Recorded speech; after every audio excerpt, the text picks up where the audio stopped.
Great feel for the players as well. They get that sudden death rule, the new rule for the 2022 USPBL season under their belts as well.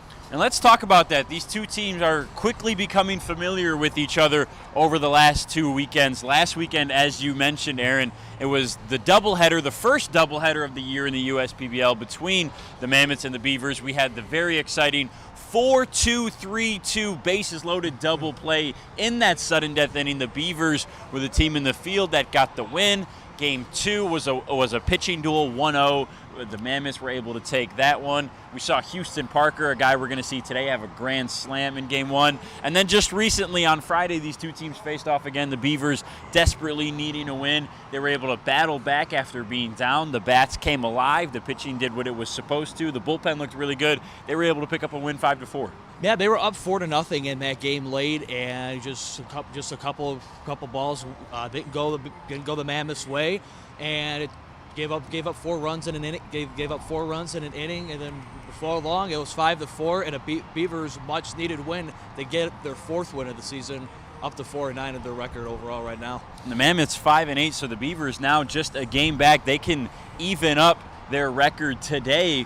And a big reason why they are only a game back because they picked up that win on Friday is because of the newcomers. They've had a lot of upgrades. There's only 3 guys in this lineup for the Beavers who were here after spring training at the start of the year. Plenty of new guys. The ones we really got to talk about, Luke Fenley, 2 RBIs, our player of the game on Friday, and Marcos Castillo, a new addition who just got here a couple games ago. He had an RBI, 2 hits, looked really good out in center field as well. Yeah, those guys have looked fantastic to this point. We can't forget guys like Cameron Collette as well. He had two RBIs as well in the last game against the Mammoths, so he's looked great as well, and he's been here relatively since the beginning as well.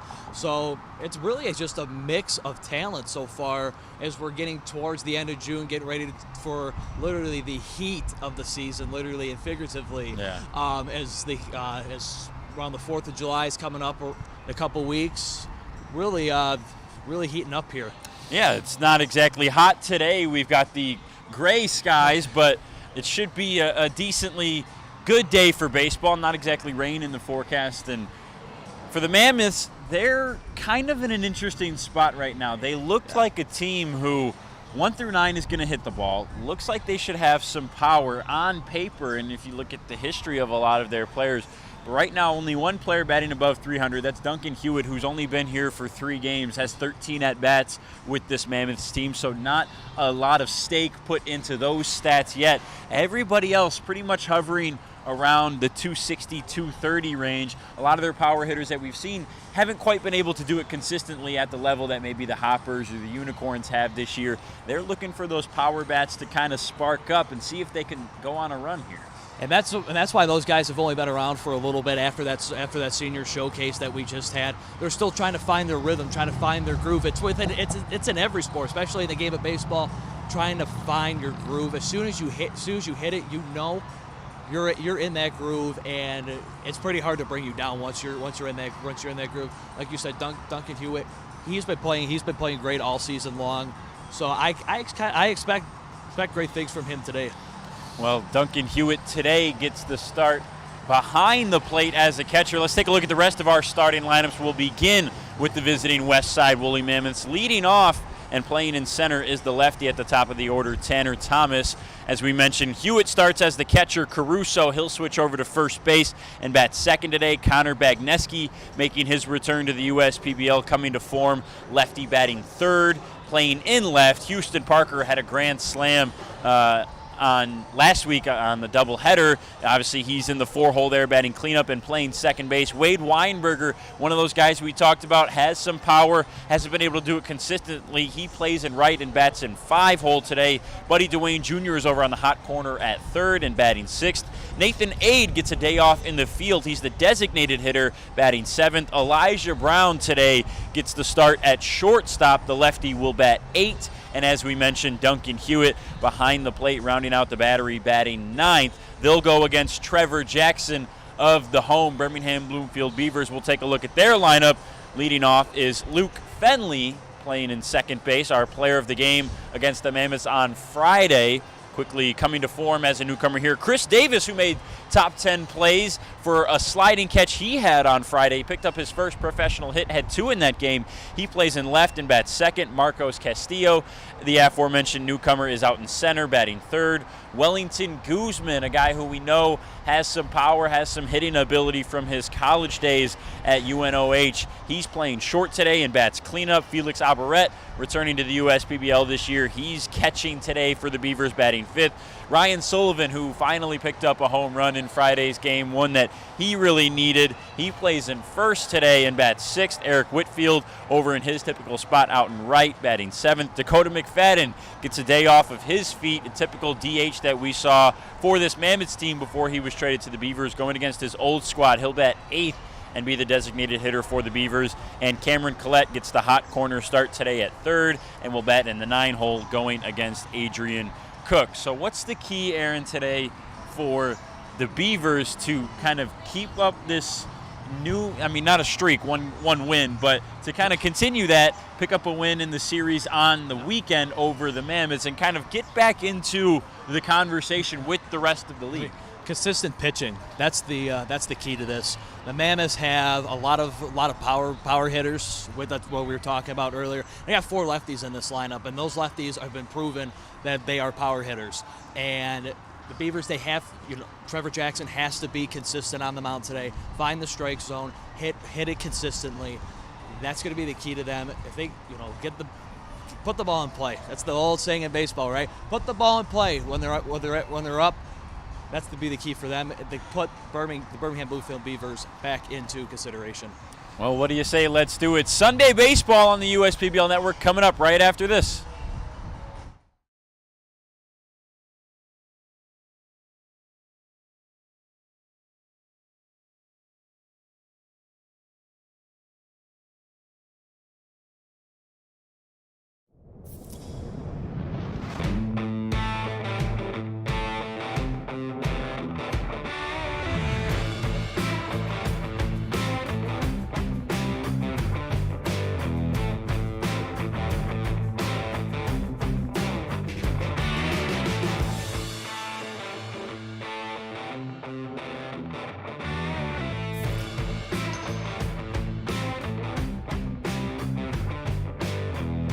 How do these business owners find the time for peace of mind? Because they rely on Tryon to handle difficult and time-consuming HR tasks like payroll, benefits administration, and more. Working with Tryon, one of the nation's top professional employer organizations, provides access to top-tier healthcare and employee benefit plans and its team of attorneys and HR experts. With Tryon, you don't have to grow it alone. Visit RelyOnTryon.com. You can always rely on Tryon.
Slide into a new home.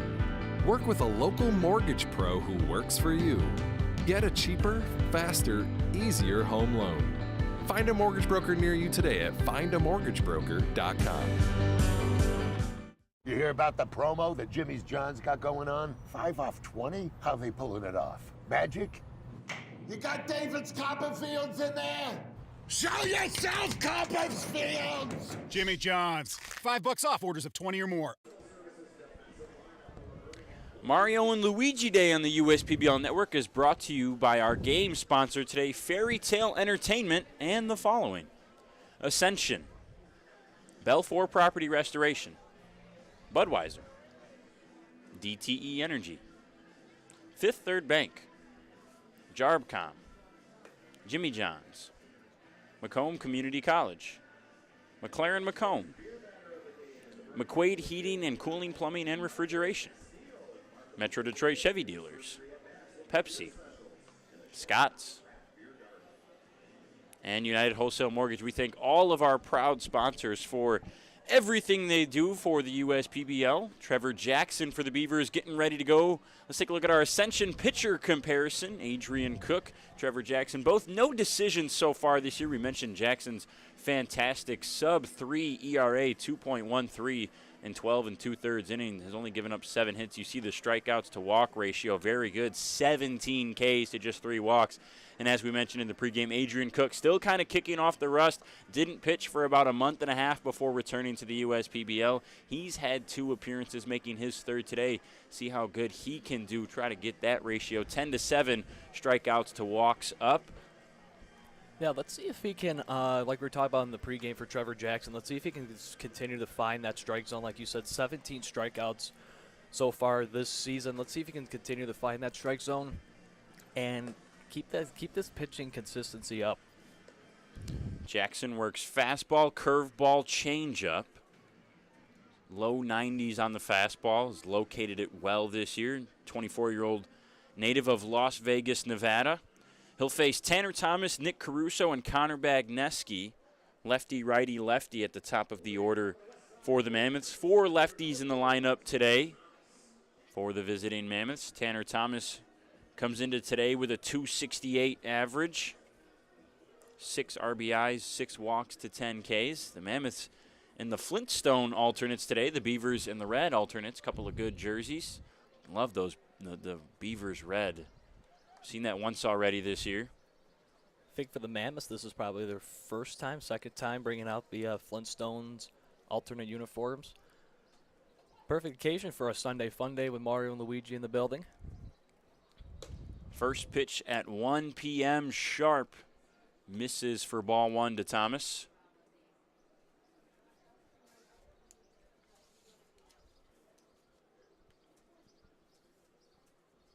One-0.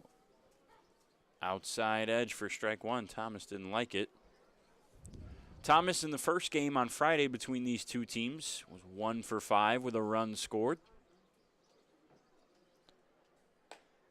Ball and a strike, misses 2-1.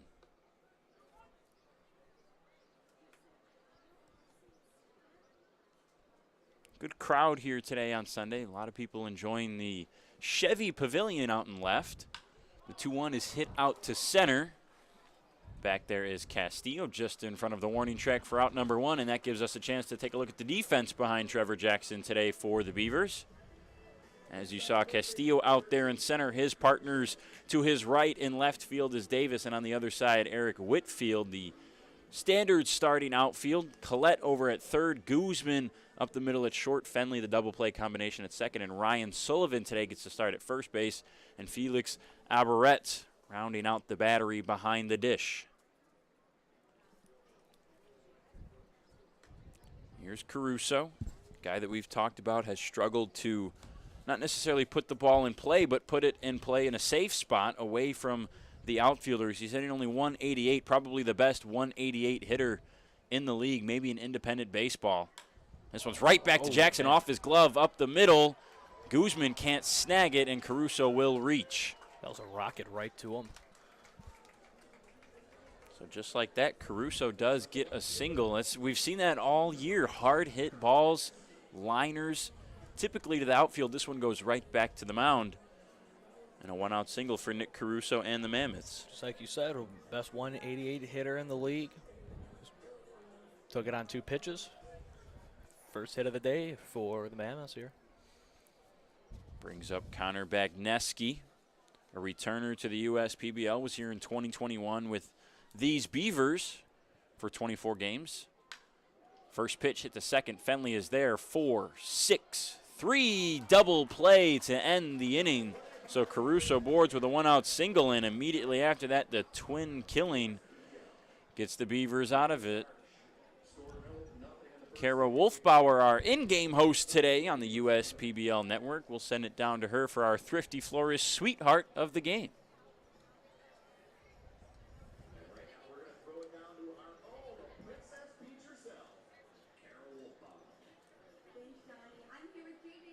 Very special friend, our field general, who's sponsored by Michigan First Credit Union, and he found a very, very special fan in the stands today. Thanks to Thrifty Florist, JJ was able to give a beautiful bouquet of flowers to our friend Chelsea over here. And so if you see Chelsea around today, make sure to congratulate her on being our sweetheart of the game, and say hi to this little cutie over here. Right back to you, Johnny. Thanks. Thank you very much, Kara. Now time for our Jimmy John's Freaky Fast Facts. Mario was depicted as bald on early Donkey Kong merchandise. We usually see him with the hat. Yeah. I guess I never thought about the hair that's underneath. The red and the blue hat, yeah. Mario and Luigi are actually fraternal twins. I guess that's pretty self-explanatory, not identical. That makes sense. I think people probably didn't know they were twins, more so just brothers. The Super Mario Bros. Theme remained in the Billboard ringtone charts for 125 weeks. Well, that's a classic tone. Wow. 125 weeks. So many great games in the Super Mario franchise. Mario Kart, Super Sluggers here. Since we're at the ballpark, my opinion, probably one of the best Mario games of all time, Super Sluggers. Can't forget about Mario Galaxy. Plenty of fun time playing multitude of consoles with the Nintendo games. Time for Adrian Cook and the Mammoths to go out for the home half of the first. Cook works fastball, slider, changeup. Typically just fastball and slider. We see the changeup a little bit. A lot of guys in the league, we mentioned that they have a changeup and it's a pitch that they're working on that they don't really use. Cook kind of has it nearly fully developed. It's just not a pitch he leans on as much as the fastball and slider. No, he doesn't. He like you said, he prefers that pitch over the others, and it's just, again, just with these pitchers, it's just being consistent, finding that strike zone, and reducing the possibilities of pitches being wild, having your catcher getting a good opportunity for a good block. So it's let's see what Adrian Cook has for us here. Fenley, Davis, and Castillo will lead things off today for the Beavers. Fenley in the game on Friday was our player of the game. 2 RBIs, 1 for 3. Also scored a run, struck out once. Responsible for 3 of those 5 runs that ultimately would beat the Mammoths 5-4. Righty-righty matchup at the top of the order. We mentioned the 4 lefties in the lineup today for the Mammoths. Only 1 lefty. It's Davis who's due up for the Beavers. First pitch to Fenley, fastball at 92 in there for a called strike. I think that's a pretty solid start, don't you think? 92 miles an hour. Cook has been anywhere from 89 to 94 with the fastball in his 2 appearances. There's another one in on the hands, fouled off.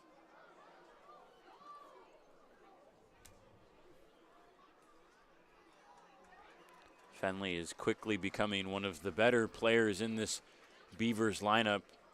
Vaughn Joshua and Josh Hines have raved about him amongst other people in the league. Just a very competitive ball player, a gamer, so to speak. Behind 0-2, it's this one to short. Throwing over is Brown, a scoop hop, and it's gone past Caruso, and Fenley will get to second. Corralling it is Hewitt. And so a leadoff error for the Mammoths puts Fenley in scoring position, bringing up Chris Davis. I think that's a lot of times we've seen a hit and an error this year. I think that's just going to be a standard throwing error for Elijah Brown, who gets the start today at short.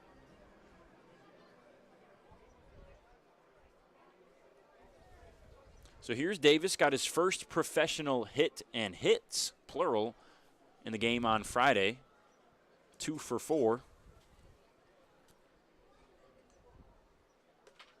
The 0-0. Outside edge for strike one. It was funny, Davis said he was talking to his assistant manager, Josh Hines. He's one of those guys who's similar to Nick Caruso, just has a lot of hard line outs this year. Line drives directly to fielders. The 0-1 fly ball out to left. Back there and making the grab is Bagneski for out number 1. But he's had a lot of hard lineouts, and for those of you that watched the game on Friday or were here, his first professional hit was a dead ground ball that was maybe 5 feet in front of the plate, and he beat out the play at first. There was no throwing error. He just sped his way down there, and he thought it was kind of ironic. He said so many hard hit liners, and then got the first one just a little dribbler in front of the plate. His second hit was a liner to right, though. Yeah, I mean, you have your first hit, it's barely in front of the plate, and then in that same game, you make a Sports Center top 10 play, coming in at number 7. I think that's a pretty solid night. Wouldn't you agree, right? Pretty good night overall. He did have another play in that game too, where it was a little dribbler out to left for a single, and with 2 outs, he threw out a runner at home plate to end the inning. So all in all, pretty solid start. Castillo skies that one foul, evens the count at 1-1. Castillo, another newcomer who had a good game on Friday. 2 for 4 with an RBI. He's been a big improvement and upgrade for the Beavers out in center field. Josh Hines loves what Castillo brings, thinks he's really good on both sides. 1-1, popped him up. Parker and Caruso converging, and it will be Caruso for the second out.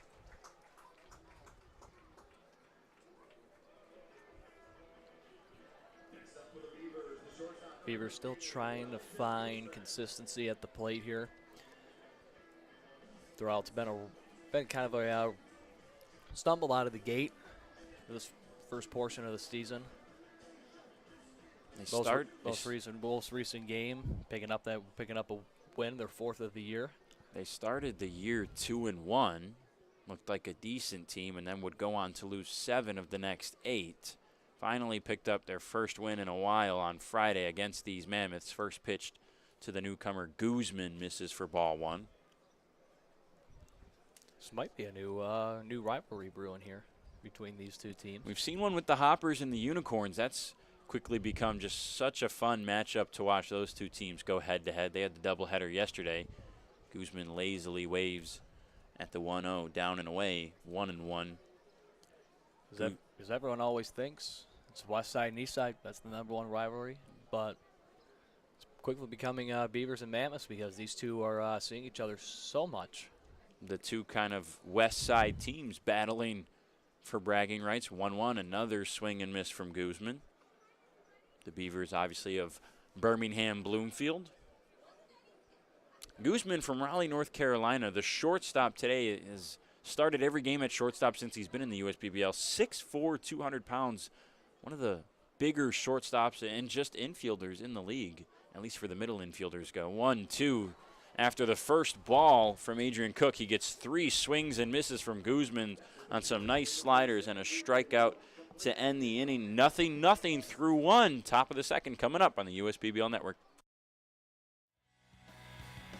What makes Detroit Mercy so unique is the fact that it's in the middle of Detroit. The urban setting is really fantastic to be a part of, and especially with their service learning programs, you really get a chance to be a part of the community. My education here isn't just academic. This school wants you to be the best you that you can be. All aspects of the things that I do here have participated in giving back. Detroit Mercy. Build a boundless future. They call me Prospects. Since the day I was born as a diver's watch, the challengers of the world have taught me many things. Life is not a numbers game. It's about challenging ourselves. No matter what happens, just follow your heart. These pioneers drive our generation forward. Not by setting records, but by never giving up. Keep going forward. Prospects. Available at Lucido Fine Jewelry. Jimmy John's Field is the perfect venue for birthday parties, summer picnics, company outings, and provides the best entertainment in Metro Detroit with great baseball all summer long. Spend your summer nights under the lights at Jimmy John's Field in historic downtown Utica.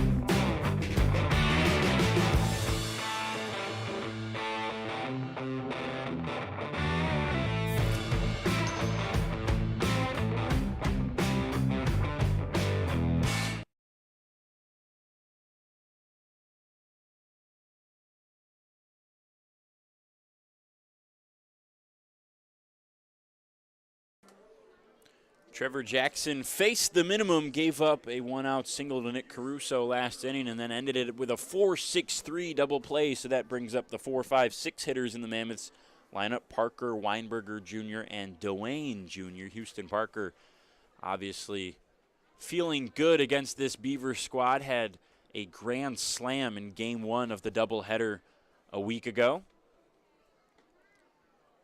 First pitch, 89-mile-an-hour fastball, misses.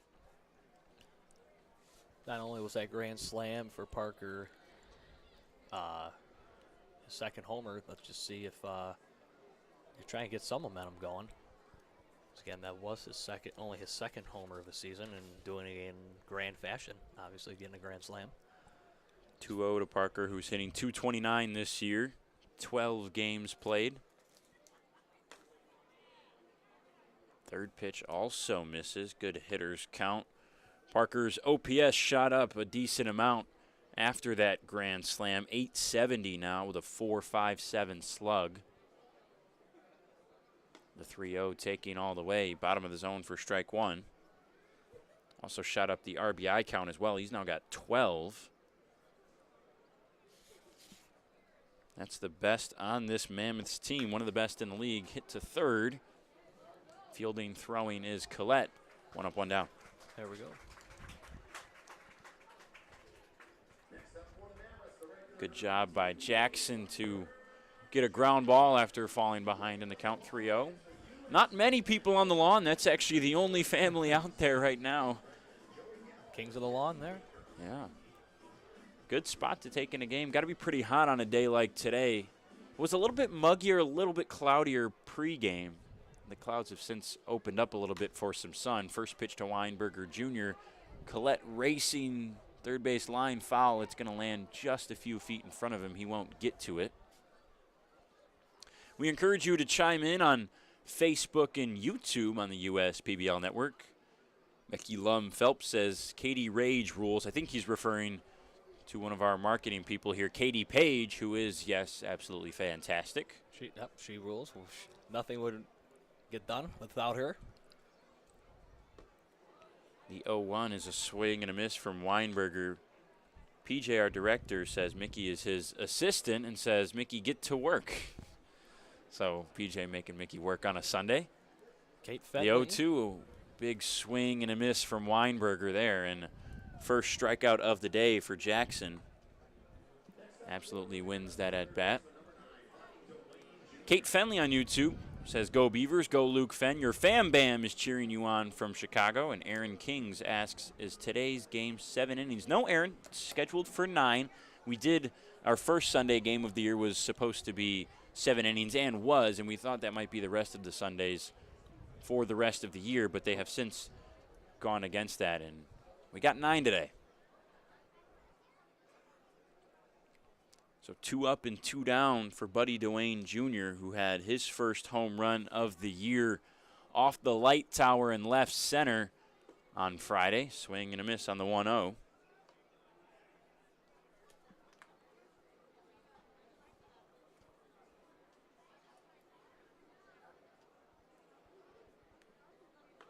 Ball on a strike, swing and a miss again. Trevor Jackson getting some waves from the Mammoths here in the early goings.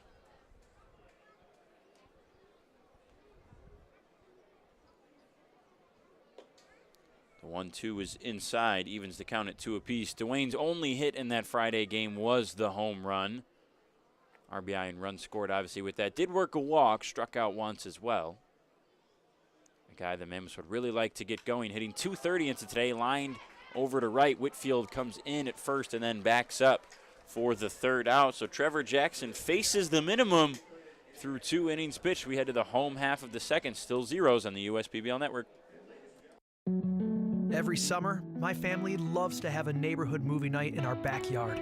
And with my Chevy Blazer, I can head out and get everything we need for a great night. It has plenty of room for picking up friends, and the available hands-free liftgate is perfect for loading unhandy supplies. You know, it may be movie night, but my Blazer is the main attraction wherever I go. Lease a 2022 Blazer 2LT for just $239 a month for 24 months. Put it in D and see why Chevy drives the Motor City. Check your checking. If your account doesn't get you pumped, amped, or geeked, make the switch to Genius Checking from Genesis Credit Union. It's just genius. Slide into a new home. Work with a local mortgage pro who works for you. Get a cheaper, faster, easier home loan. Find a mortgage broker near you today at findamortgagebroker.com. What makes Detroit Mercy so unique is the fact that it's in the middle of Detroit, and especially with their service learning programs, you really get a chance to be a part of the community. Detroit Mercy. Build a boundless future.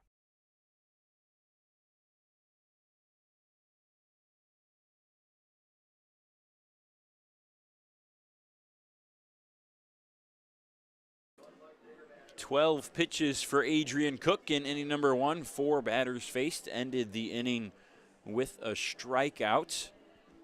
Goes out for inning number 2, tied at 0 between the Mammoths and the Beavers on some Sunday baseball on the USPBL network. We thank you so much for joining us. Missed checking the defense back in the first inning for the Mammoths, so we'll take the time to do it now. Behind Cook in the outfield, left to right, Bagneski, Tanner Thomas, and Wade Weinberger Jr. Buddy Dwayne Jr. and Nick Caruso on the corners. Elijah Brown and Houston Parker, the double play combination up the middle.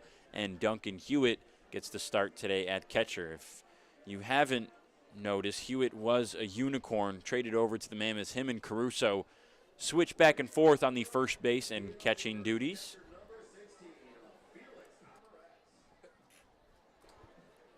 I think that's a rotation that's been working fairly well to this point between Caruso and Hewitt.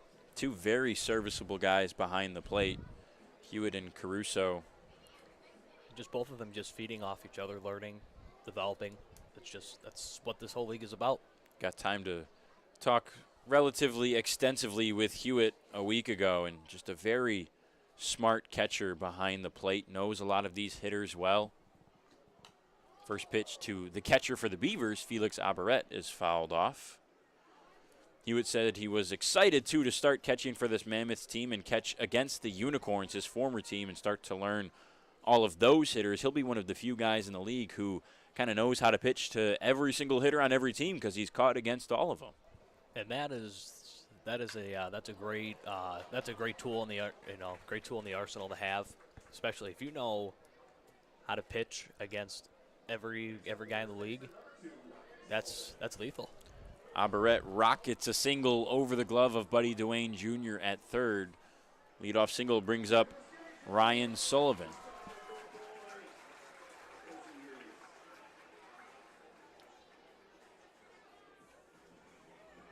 Sullivan had his first public game home run. He's got 2 on the year. The other one was in a non-public. He had that one on Friday. Absolutely belted one to left center.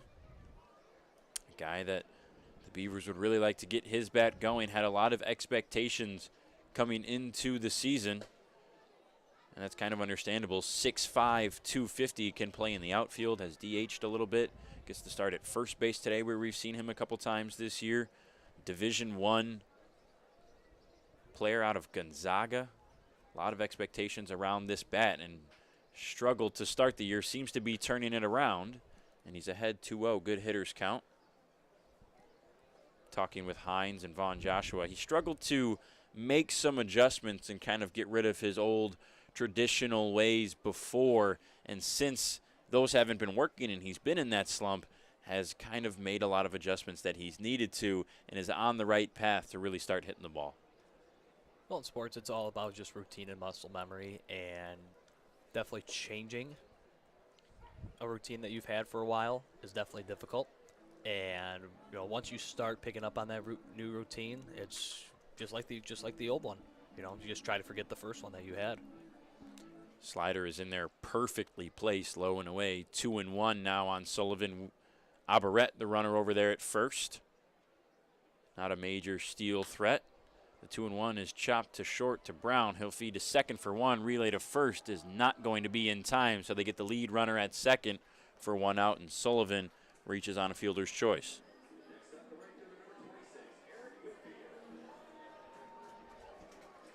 Goes JJ, the field general. Our bat dog here at the USPBL. Brings up Eric Whitfield, a very hot bat. Consistently hot, too. Has just done a nice job all year for this Beavers squad. Not a lot of power, only 5 RBIs, no home runs, but hitting .267, 283 on base here in his 14th game of the year. Initial offering, check swing. Did he go? I don't think so. Now they say he did. Strike one.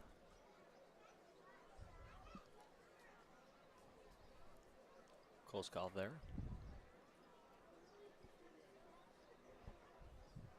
Home half of the second here from Jimmy John's Field.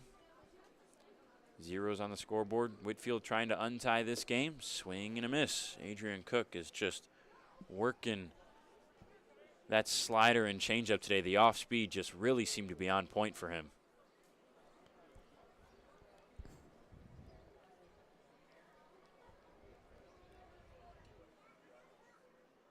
Cook will step off and look Sullivan back to first. Sullivan does have one steal this year, has only attempted one as well. See if he can get a good lead off here. See if he can try and go for number 2. Try the 0-2 slider. A lot of spin on that one. Above league average. Misses, though, for ball 1. But it's clear, it looks like Cook has kind of kicked off the rust like we talked about. Obviously early in this game, but good early signs for the Mammoths. Strike 3 looking. Whitfield knew it in the bottom of the zone. Adrian Cook, his second of the day, out number 2.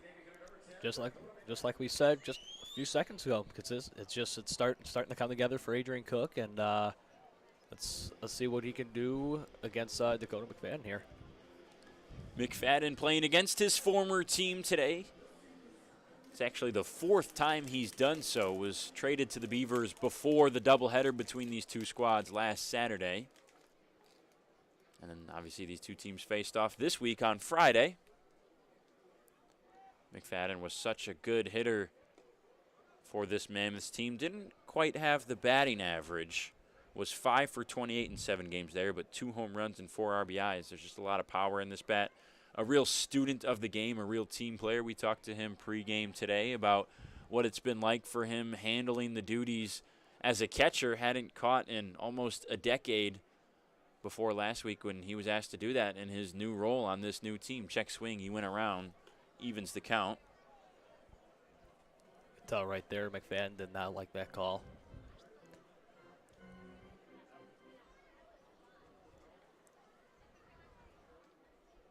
McFadden said he had a lot of fun catching his best friend, Zach Devon, on Friday. Swing and a miss there. Goes down to an E on the 1-1. Nasty slider again from Adrian Cook. We'll see how these hitters do once we get a second and third time through the order if they start to pick it up. But right now they have no idea where that pitch is going. And this is playing to Adrian Cook so well. 1-2 is out to left. Sliding over is Bagneski, and out number 3. Another good inning from Adrian Cook. He's really working that slider well right now. We'll head to the top of the 3rd. Stick with us on the USPBL Network.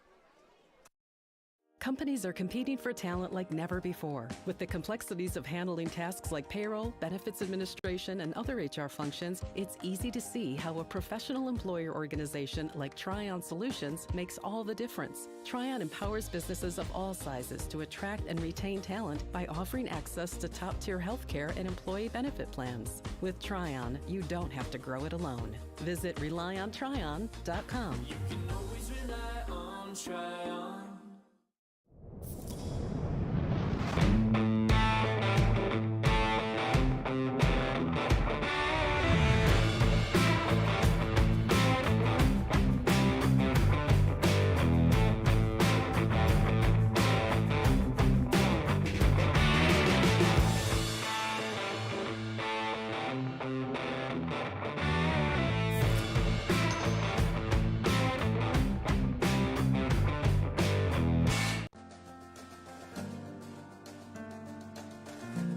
We joined Green Path and instantly felt a support around us. They developed a plan on paper, and this is how we're going to do it. The plan that they gave me was something that was sustainable. It was something I could do. It was actually lowering my payments monthly by hundreds of dollars. Choosing Green Path is a no-brainer.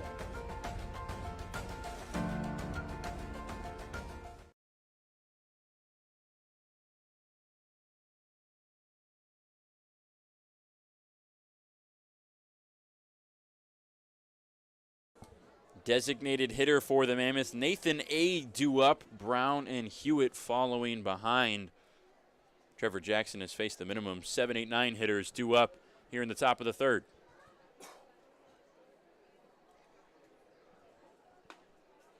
First pitch inside for ball 1. Ade's been someone that we were impressed with in his first few starts, is now getting comfortable at the USPBL level. 7 games played, 241 average. This is one on the ground to Guzman. Charges Fields. A nice play from Wellington Guzman at short. And again, 1 up, 1 down. I think we got a really good pitching duel brewing here. Even though it's top of the 3rd, we got a good one brewing here. So many of the pitchers in the league this year have looked really good through the first 3 or 4 innings. The tough thing for a lot of these guys is how can they sustain it? How can they get good enough to keep this up and get 6, 7 innings out of some of these pitchers?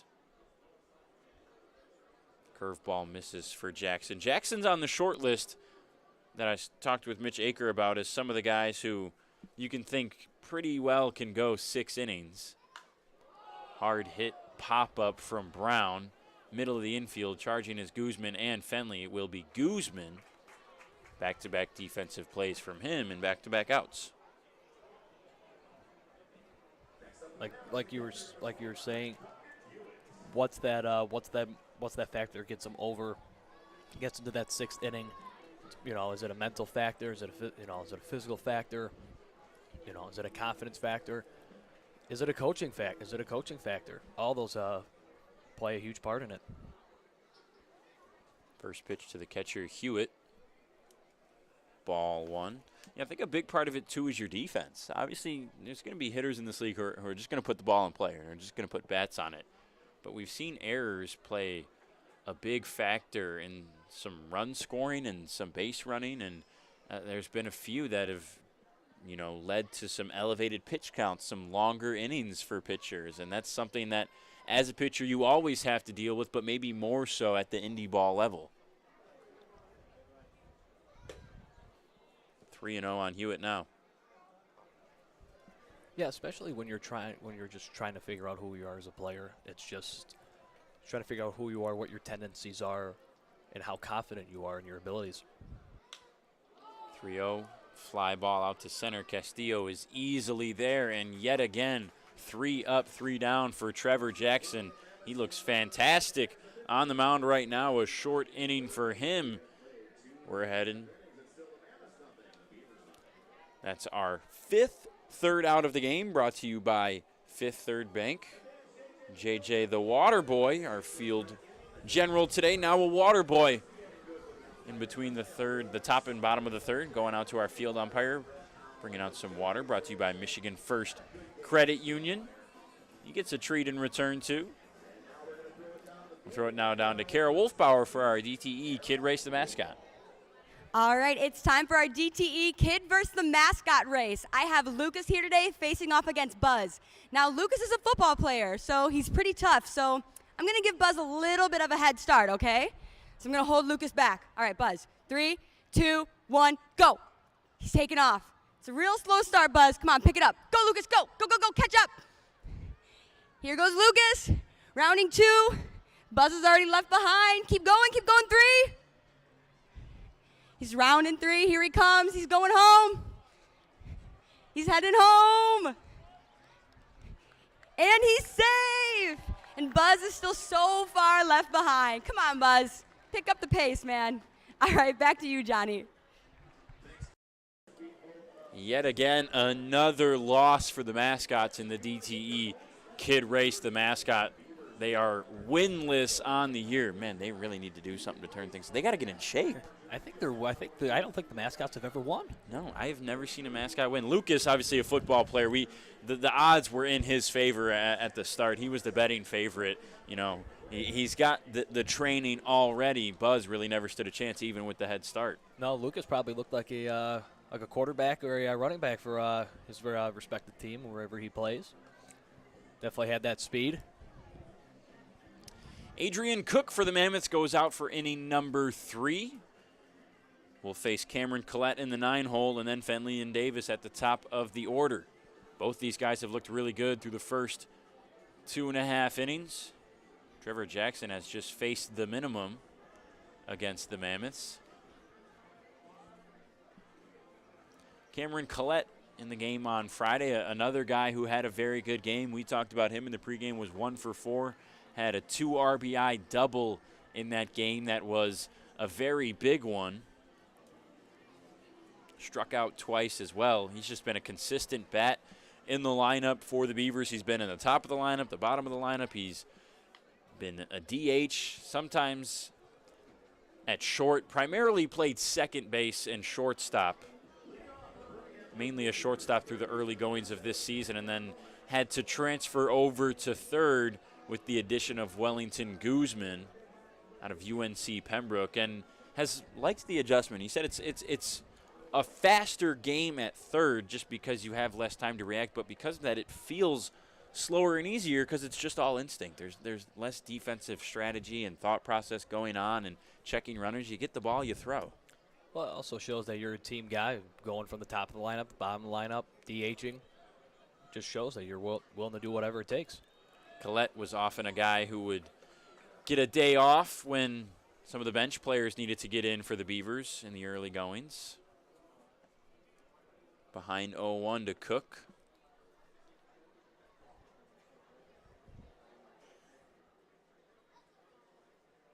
The strike 1 swung on and missed. Strike 2. You mentioned Collette being a team player. We see that with Dakota McFadden too. There's a lot of guys on this Beavers team who will just do anything they need to become a better player, learn more about the game, and win. With that, yeah, and it also comes with learning from each other, you know, because all these guys are here for the same purpose. They all want to go to the next step, the next level. They all want to help each other, whether on the same team or the opposite or the opposing team. Obviously, you still want to win a championship, but ultimately the goal is to land that major league contract. 302 average for Cook in 12 games played. Thought about swinging on that nice changeup inside, 2-2. Cook, even in this count, has only fallen behind on my scorebook, Aaron, once today already, facing his 9th batter here in the bottom of the third. Just very good strike throwing from Adrian Cook. The 2-2 fouled off the mask and the umpire. Hewitt kind of just ate that one. That was kind of a rocket backwards, though. Tough kid. Ricocheted off of him and the ump.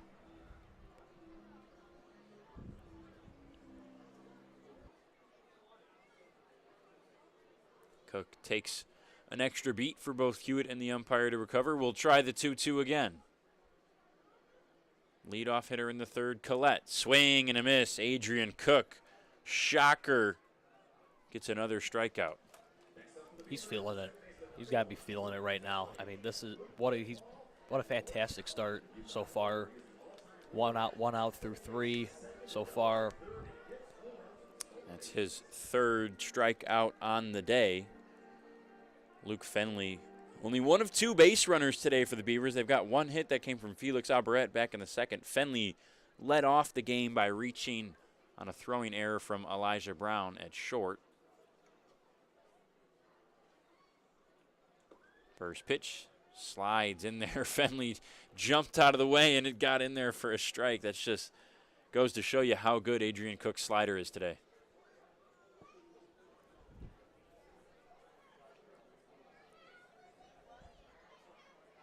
The 0-1. Fastball heater at 91 just misses. Boy, that was a pretty close pitch. Fenley, of course, being from Loras College. His major was engineering and business administration. Definitely a unique major for a college baseball player. Smart kid. Fastball again. Misses on the opposite side of the zone this time. Low and in. 2-1. Cook will take a second to regroup here.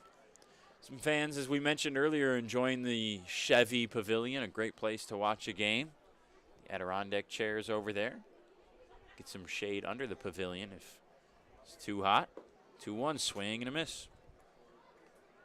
Get some shade, get some good food under there, potentially a home run ball.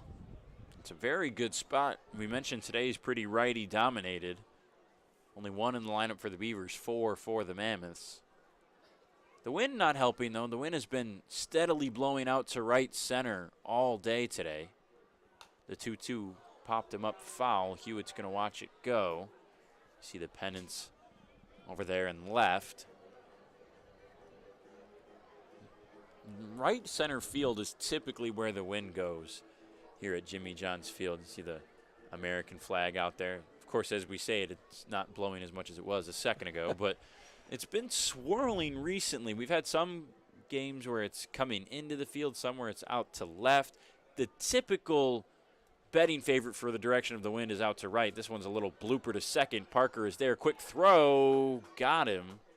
Nice play by Houston Parker on a softly hit chopper up the middle.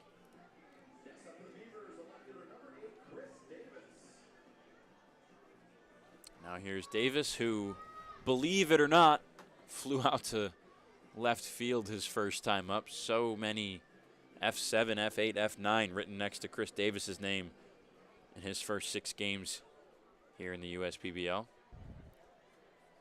Even though he's a newcomer to the league, I'm sure he'll be able to turn this around. He's been a stellar addition defensively out and left already. Has made a couple really nice catches. Obviously the top 10 play that made it on Sports Center. First pitch on the ground to Caruso. Go down to an E to grab field. Step on the bag with his left foot. Still zeros. Adrian Cook, 3 up, 3 down. In the bottom of the third, we head to the 4th on the USPBL Network. Elevate your life on the road with a new Lincoln from Crest Lincoln. We're here to provide a purchase and ownership experience that's on your terms. We have new Lincolns arriving every day, or take advantage of ordering your Lincoln exactly how you'd like it, and you'll receive an additional $1,000 benefit towards that purchase or lease. We're celebrating 100 years of elevating the driving experience. Discover the possibilities at Crest Lincoln in Sterling Heights, or visit us today at crestlincoln.com.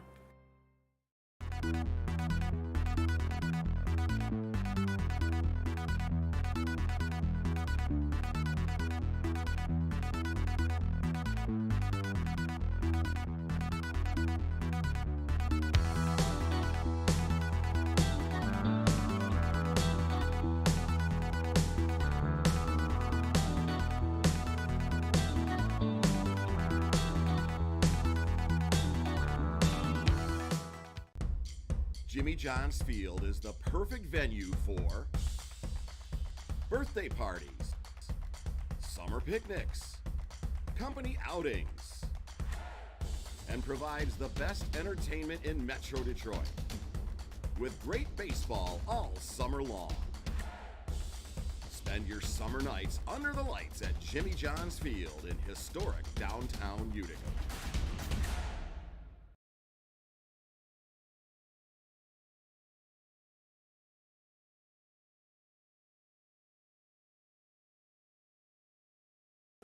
Well, we've had an interesting pitching duel to start through the first third of this game.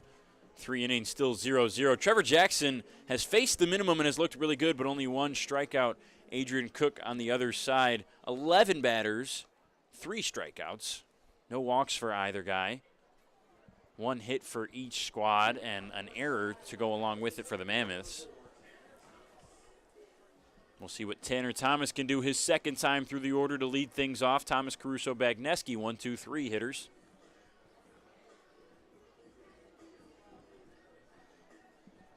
Thomas flew out to center his first time up. First pitch in on the feet, ball 1.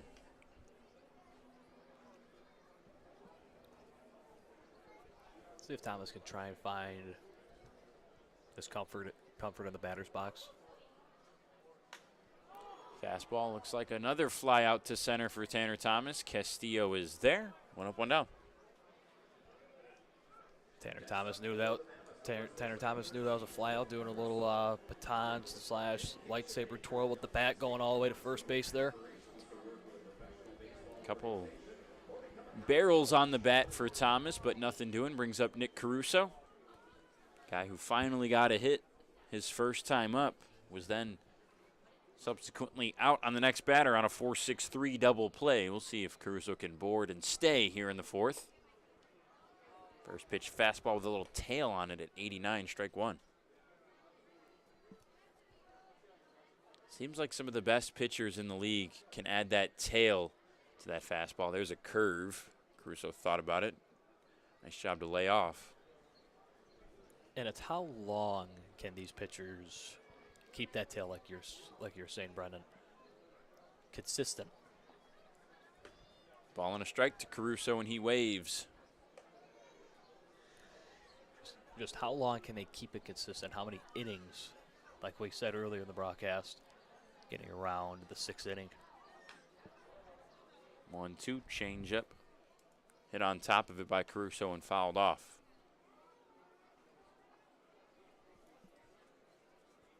Both of these guys right now look like they have the stamina to ride out a few more innings. No signs of, somebody calls time. Not sure if there's an obstruction in the field. It looks like there might have been a ball that came back. But both these guys right now showing no signs of letting up or any exhaustion.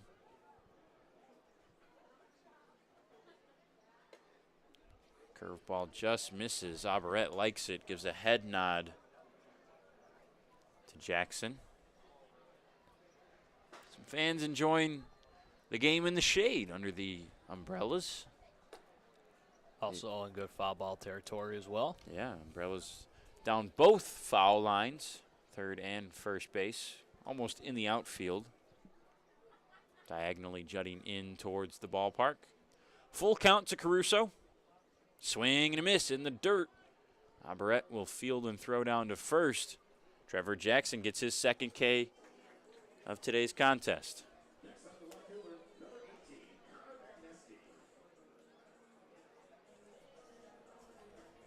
Pretty good at bat from Caruso to foul off some pitches. Had a good eye there, but ultimately Jackson gets the better of him to bring up the lefty Bagneski. As we already mentioned, Bagneski hit into that double play back in inning number 1. First pitch misses.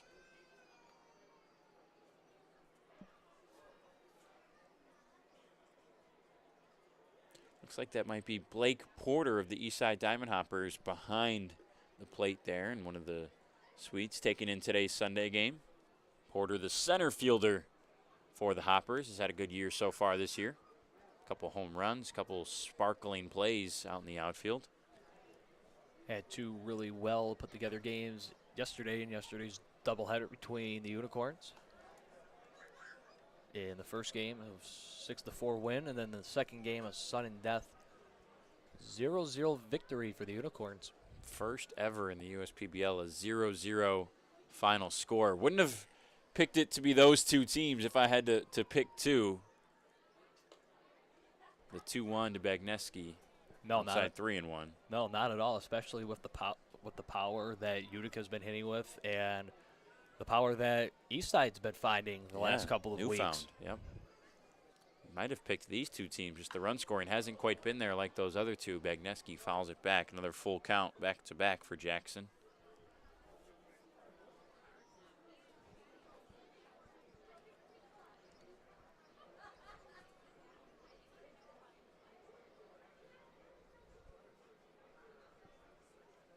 Payoff pitch to Bagneski, misses. First walk of the day on either side. Puts a 2-out base runner on for the cleanup hitter, Houston Parker.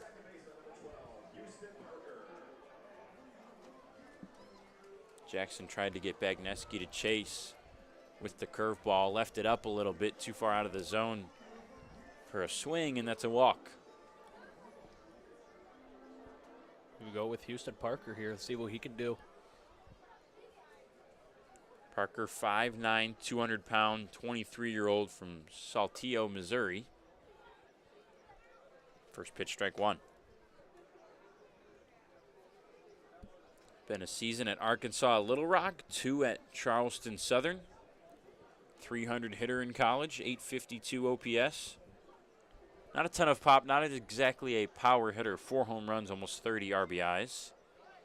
Bagneski goes to second. Aberrett, the throw is too high. Nice job by Fenley to at least save it from getting out to center. Looks like he tried to do the fake where you act like it went out to center field and see if you can get the runner to hop off the bag and then tag him.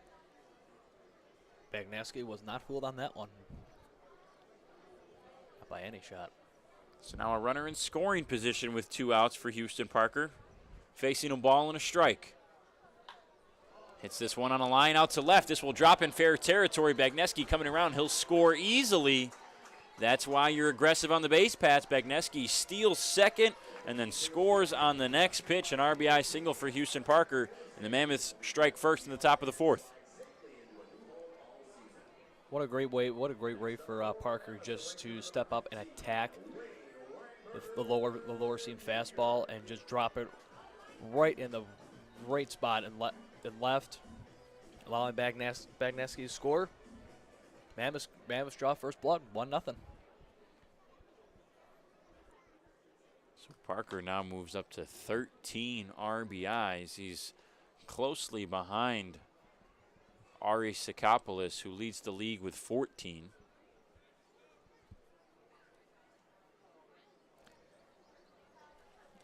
And here's where we see what Trevor Jackson is really made of. He's given up some hard hits this inning. Weinberger out to left. Going back is Davis. A few steps onto the warning track, but no danger. So an RBI single from Parker before Jackson can get out of it with 2 outs. The Mammoths strike first. They lead at 1-0. Home half of the 4th coming up when we come back. Why are all these business owners smiling? Because they rely on Tryon to handle difficult and time-consuming HR tasks like payroll, benefits administration, and more. Working with one of the nation's top professional employer organizations provides access to top-tier healthcare and employee benefit plans and Tryon's team of attorneys and HR experts. With Tryon, you don't have to grow it alone. Visit RelyOnTryon.com. You can always rely on Tryon.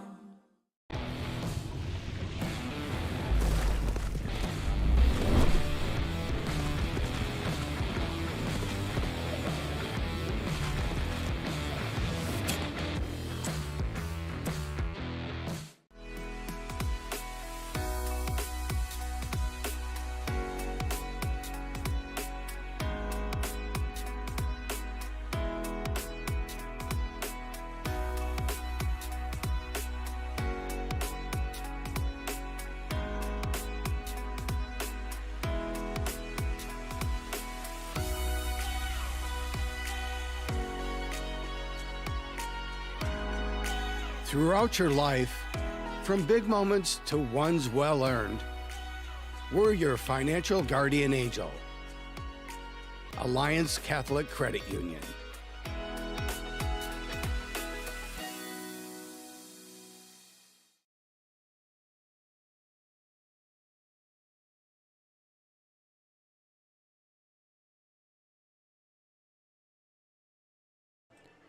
So the fourth inning is where we see the first false step for Trevor Jackson, who's been very good on the mound today for the Beavers. We'll see what Adrian Cook can do. And inning number 4 for him has been fantastic so far. 3 strikeouts, 39 pitches, 1 hit, no runs. He's facing Marcos Castillo, Wellington Guzman, and Felix Abaret. Middle of the order, 3, 4, 5.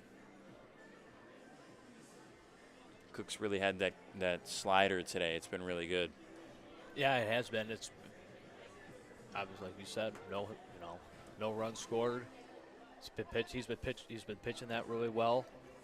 Even if the slider's not even there for him, the fastball's been pretty solid for him to this point so far. As we get ready for the bottom of the 4th here. So Cook was here for 20 games last year, back in 2021, with the Hoppers, and then played 4 games with Southern Maryland in the Atlantic League, and then started this year in Mexico in what is essentially the major league over there in Mexico. Only played a few games there.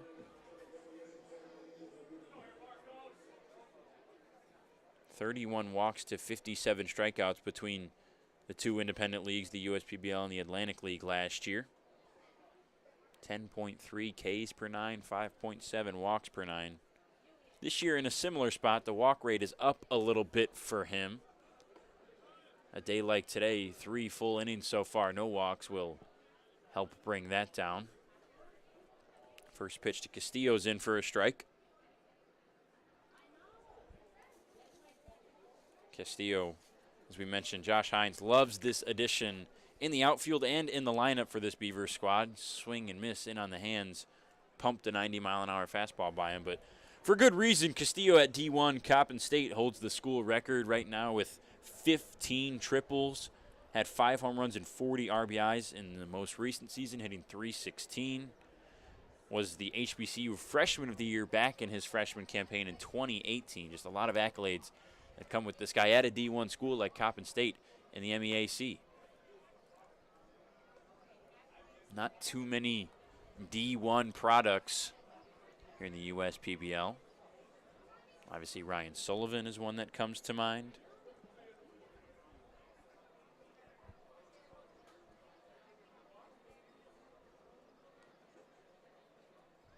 The 1-2. Out to center. This one might drop. Coming in is Tanner Thomas, and he'll make the grab. Lost the hat on the way. Had to get on his horse a little bit. Out number 1 brings up Wellington Guzman, who's got a few fans on YouTube. Ivalise B says, "Go Wellington Guzman, good luck." And good luck, Beavers. Ivan Sierra and Felix Guzman also said Wellington Guzman with a fire emoji, and let's do it, Wellington. Shane Salmon says, "Hey guys, you are great on YouTube channel. Go Beavers." Shane from Roseville. Well, thank you, Shane. And Aaron says he agrees. Love the broadcast when you can't make the game. We appreciate you guys so much. You're the reason we do it. Thank you guys for those kind words. First pitch to Guzman in there, bottom of the zone, strike 1. Guzman struck out his first time up back in the first inning. There's more fans out there. Left field. Enjoying the shade out there. We're hearing reports of a fan cooling down with ice on their head today. Out and left. Just one? Guzman looks surprised at not surprised not everybody's doing that.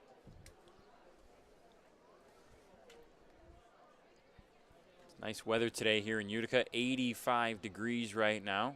High of 87. Low of 66. Not expecting to get there. Cloudy skies all day. Sunset scheduled for 9:14 p.m. The 1-1 to Guzman, chopped on the ground. It stays fair. Dwayne will field and fire over to third. Out number 2. Over to first. And catcher Aberett, the only man with a hit today in the Beavers lineup, steps up here in the bottom of the 4th.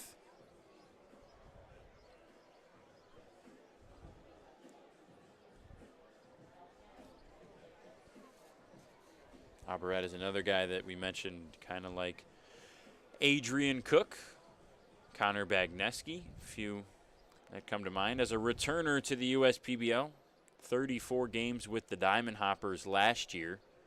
One of the better hitters in that lineup, 9 home runs, 21 RBIs. Pretty good strikeout to walk ratio as well, 22 Ks, 12 walks.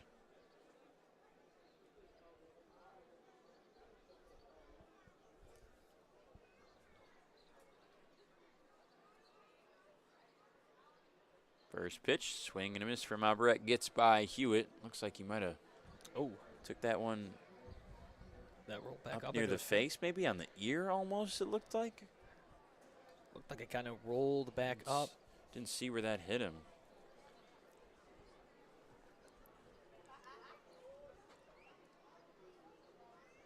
Hope Hewitt's all right.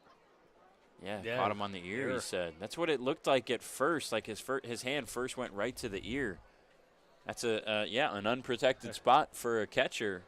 That's the first time I've seen that. I'm surprised we haven't seen that more, actually. I guess the mask is typically wide enough. You can see the metal flaps on the end that are ear level, but that one just took a ricochet off the dirt and caught it squarely on the ear. Cannot feel good. No, it's just, looking at it on our YouTube replay, he's smiling about it, pointing to his ear.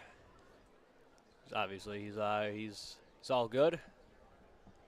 Appears to be okay.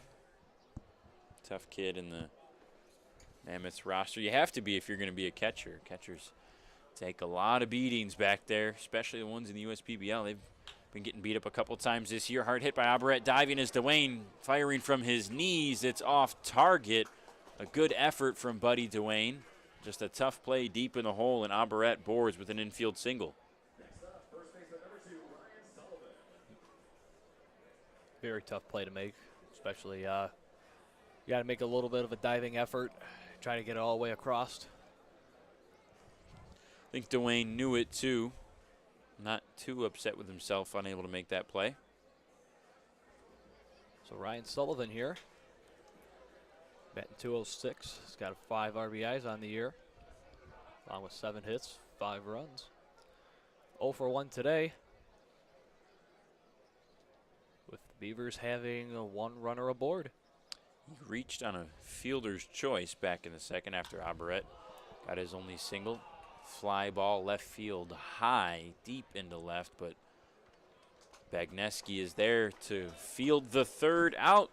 So Cook remains strong, gives up another hit to Aberett, just the second of the day, but a 2-out single is not enough. Still 0 for the Beavers, 1 for the Mammoths. Top of the 5th when we come back on the USPBL Network.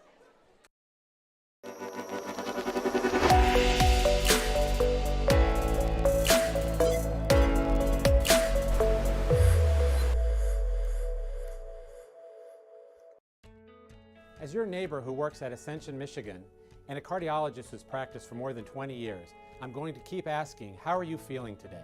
Your care can't wait. Getting care sooner can mean catching things before they get worse.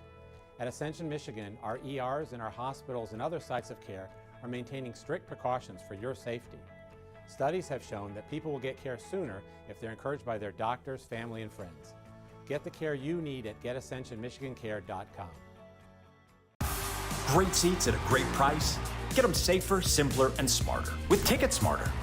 A proud partner to the biggest names in live sports and events, including ESPN events and iHeartRadio. Ticket Smarter has seats for over 125,000 live events and 48 million tickets for sale.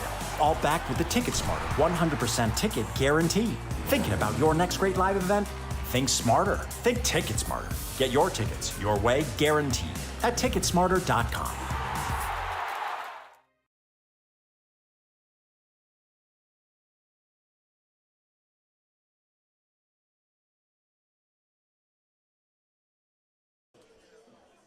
So after giving up the first and only run of the game in the 4th. Trevor Jackson stays out there in the 5th. No surprise there. We mentioned he's one of the guys on the short list of pitchers in the league who can reach that 6-inning mark. It all depends on this crucial 5th inning here. Mammoths bats not necessarily coming alive. They just did everything right. Connor Bagneski in the 4th. He reached on a full count walk, and then with 2 outs being on, stole second base.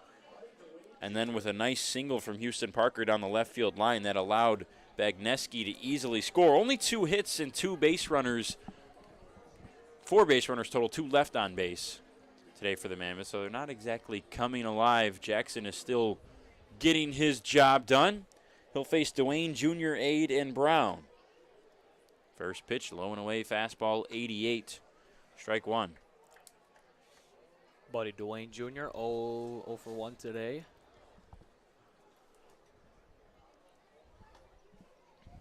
Dwayne flew out to right his first time up.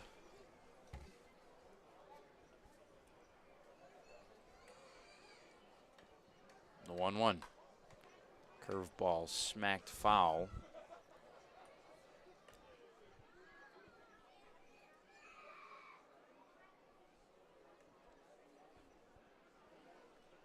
"48th pitch of the day for Jackson." So, as we mentioned, despite giving up a run, he's still been very good, very efficient, and another strikeout there. He's now caught up to Cook with 3 today. Trevor Jackson, both of these guys, Jackson and Cook, just such fun guys to watch. Typically, low-scoring games are not always the best baseball and the most fun, but we've had a lot of good stuff today. Jackson and Cook, as we've mentioned, have both looked great. Some nice plays in the field, a couple hard hit balls. Bagneski with great baseball in the last inning, stealing and scoring. Inside, wow, almost hit Ade. Don't know how it didn't. He jackknifes out of the way. If you're a fan of pitching matchups, this is the place to be today's your on day. a Sunday afternoon. You got a young Diamond Hopper fan and a young Woolly Mammoth fan. Popped up by Ade, second base side. Fenley is there. Barely has to move a few steps to get the second out. Yeah, yesterday we really had, it was a doubleheader, so there's more baseball to have everything, but we really did have a little bit of everything as some fans enjoy the Michigan Schools and Government Credit Union soundstage on a day off from our live music here on Mario and Luigi Day. But yesterday, high-scoring game in the first, 6-4, a lot of offense, couple home runs. Second game, as we mentioned, 0-0, pitching duel, defensive battle. Got to see both sides of the coin yesterday in each game. Also, I think when it came to batters in the batter's box, I think fatigue has definitely played a role. Yep. Probably one of the hottest days of the season yesterday. And the Hoppers were wearing black. And that's definitely not a number one uniform color that you want to wear on a 88-degree day. Wow, 3 pitches, 3 swings and misses, 3 strikes on Brown, and that's the third out. Trevor Jackson responds after giving up a run with a 3-up, 3-down inning, and he's got 4 Ks today. We head to the home half of the 5th. Dunham Sports is a proud partner of the USPBL. Big names, low prices, delivering value since 1937. At Fifth Third Bank, we're working hard to make banking a Fifth Third better, which means we put 166.7% into everything we do. I think you can only give 110%. Well, with free checking, fraud protection services, and an automatic savings tool to help you quickly reach your goals, 166.7% is possible. Oh, wait till my 8th graders hear about this. They're gonna be like, it's not possible. Well, yes it is. This is banking, a Fifth Third better.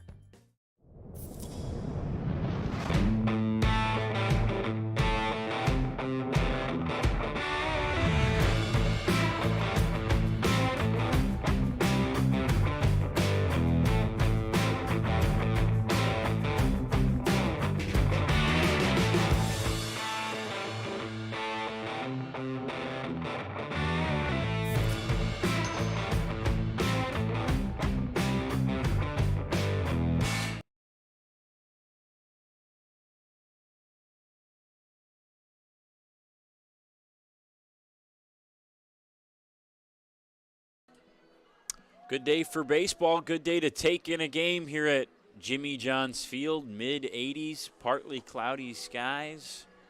Good product on the field, good eats, good prices as well. We appreciate you and thank you for joining us on either of the streams. But when you get a chance in the future, come on down to the ballpark, stop by, say hi in the press box. We're up here all season long bringing you USPBL baseball. Adrian Cook, inning number 5, gave up just his 3rd base runner, 2nd hit last inning to Abaret. Abaret just has Cook's number today, 2 for 2 right now, 2 singles. Yeah, it seems like he's been the only one to just attack the slider and attack the seam fastball that Cook's been dealing. He really has. He's gotten out in front of those pitches and laced them to third base. He's made Buddy Dwayne get his money's worth today. Both of those singles just on the ground, quickly past the third baseman. We got Eric Whitfield leading off for the Beavers here in the bottom of the 5th. Struck out his first time up in the 2nd. 7, 8, 9 hitters, Whitfield, McFadden, and Collette here in the top of the 5th, or excuse me, bottom. 1 run, 2 hits, 1 error for the Mammoths. No runs, 2 hits, no errors for the Beavers. As we're just over halfway through this game. First pitch to Whitfield, lined out for a single. So we saw the Mammoths bats do a little bit of damage last inning. Whitfield possibly starting things off here in the 5th. And they'll bring back up Dakota McFadden. And got some action going on in the Beavers bullpen. Zach Devon, who did pitch on Friday, talking to him today, said he might be able to go today. It depends on the way this game shakes out whenever they believe Jackson should be done. James Crick also expected, or he's down today, excuse me. He's over there helping the guys get ready, though. Righty-righty matchup, Cook and McFadden. Whitfield, the lead runner, squirts away from Hewitt. Whitfield surprisingly doesn't go. I guess that's actually a smart decision. Hewitt pounced on top of that quickly, did a nice job, and we know he's got a cannon of an arm. Whitfield might have been dead to rights if he went for second base. Yeah, Dakota McFadden, too, at the plate, tell him just do not go. Do not go. This is a tough guy to run on, both on the mound and behind the plate.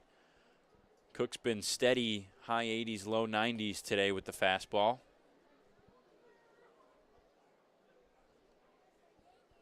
The 1-0, 89 on that one, above the zone.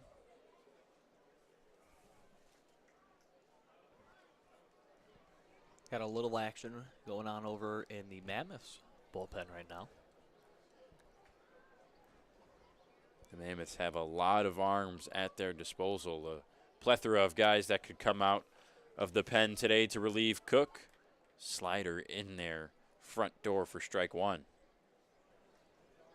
Be interesting to see who comes in for Cook once his day is done. That's Donovan Thacker over there up and moving around right now. He went out with an oblique injury back in a start that he had a few weeks ago. Only threw 4 pitches, did retire a batter, but had that oblique injury. I believe it was on his left side, opposite side of his throwing hand, which is he's a righty. And Nick Caruso was the catcher, realized it right away, went out there, and they brought Thacker out. He is back off the IR. So is Rafi Vasquez, who pitched on Friday against these Beavers. So 2 injured reserve guys back in the rotation for the Mammoths. 3-1 on McFadden. Fouled off. Just asked the plethora of arms that the Mammoths have. Probably most diverse group of arms in the league.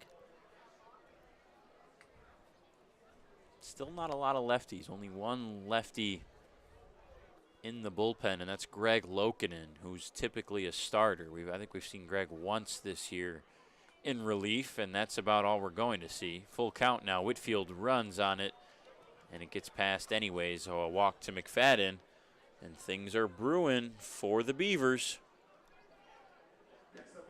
First walk of the day for Adrian Cook. Started out really hot. 3 strikeouts through the first 3 innings. Hasn't had one since. And now the walk. As you were saying earlier, Greg Lugren, he was came in for relief once. He pitched 5 innings, gave up 5 hits, and had 5 strikeouts in their last matchup against the Beavers. That was on Friday. Lokanen's curveball looked really good that day. That's something he's just had lately. A lot of pitches as we're moving to, you alluded to it in the pregame, the dog days of the season, the middle chunk, July, looms near. The pitchers seem to be developing those off-speed, those RPM pitches, the slider, the curveball. A couple guys' changeups are looking much better than they did at the start, and that's to be expected. You know, it's a long off season in baseball, especially an independent baller coming from college.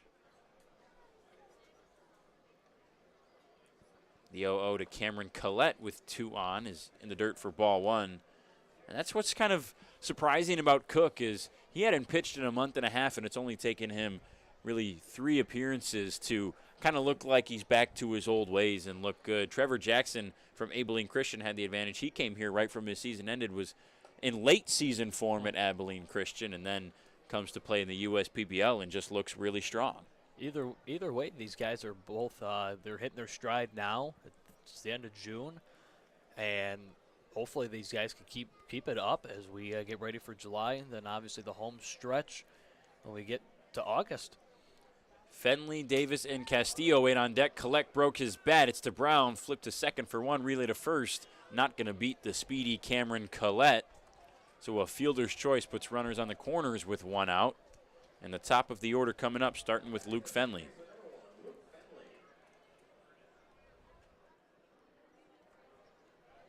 Fenley 0 for 2 in today's contest. So Whitfield advances to third on the ground ball. Dakota McFadden was the runner out at second. And obviously Collette over there on first. We mentioned Collette with some speed. Wouldn't be surprised to see him try to negate the force out here and get over to second base. 3 for 3 on the year. First pitch to Fenley, chopped off his foot, foul. That's what I thought right away. Buddy Duane barehanded it and made what would have been a nice play at first. Those guys initially thought that was going to be fair, but it was close, but clearly off his foot, I think. Good call by the umps there. Yeah. Mentioning Collette's speed at first. Only 3 steals on 3 attempts this year, but there's very few guys in the league with more than 3 steals or attempts. Wade Weinberger is one on this Mammoths team. He's got 6 steals on 7, but most guys are right around the 2 or 3. Collette with just a moderate lead, though. There's the pickoff. Pretty good move from Cook. We've already seen the running game play a factor today. Bagneski manufactured the only run by stealing second and then scoring on a flare single to left field. Beavers trying to break open. The 0-1. Low.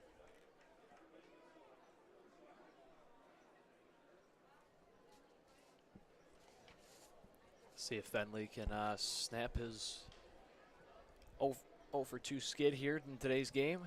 Try to get the tying run here.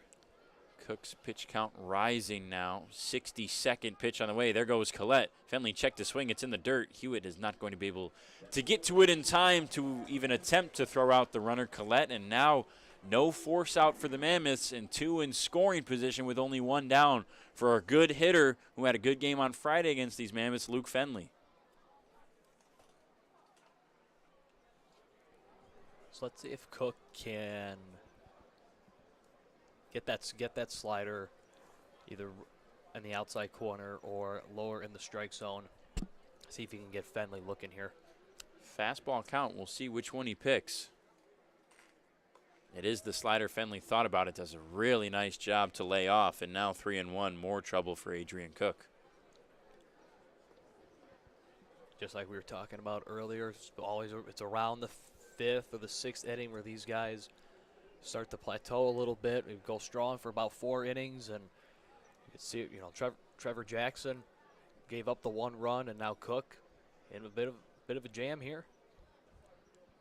Fenley hits the 3-1 out to shallow center. Going back is Brown, and that will drop. Easily scoring is Whitfield. Fenley will race over to second. Hewitt cuts it off up the first base line, and Luke Fenley with another RBI double has tied this game at 1-1. Well, there we go. Just a shallow base hit into right center field. Both runners were holding up. Cameron Collette probably scores on that 9 times out of 10 if he knows that it's going to drop, but obviously with 3 fielders converging, didn't know he had to hold up. He's over there at third, so still second and third with 1 out for Chris Davis. Just like I said with Luke Fenley, who's 0 for 2. Let's see if Chris Davis can snap his 0 for 2 skid here in today's game. Davis snapped an 0 for 18 in the game on Friday with his first 2 pro hits. Really want to see how confident Adrian Cook is right now. Because tying run scored. Guys on second and third. Let's see if this rattles him or not. Gets ahead 0-1. Now evens it up at 1 apiece. We talked earlier about how good the strike throwing was from Cook.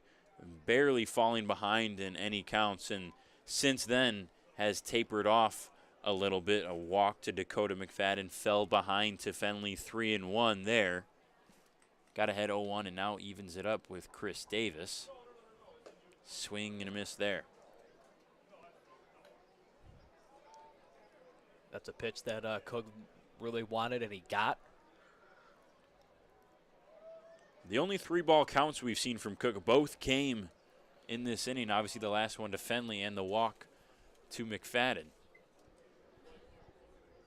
Still 91 with the fastball, so velocity tapering off a little bit. Swing and a miss from Davis, just what the doctor ordered for Adrian Cook. 4th strikeout. If I'm Adrian Cook, that's got to feel really good. Give up the tying run. You got to get guys on second and third. Struck Chris Davis out. Gotta be feeling good. We got more action going on in the Woolly Mammoth bullpen over on the right field side. So now it's Marcos Castillo's turn in the 5th. Pop out and fly out today. There's Christian Dearman getting warm. Initial offering framed well by Hewitt, low and away, strike 1.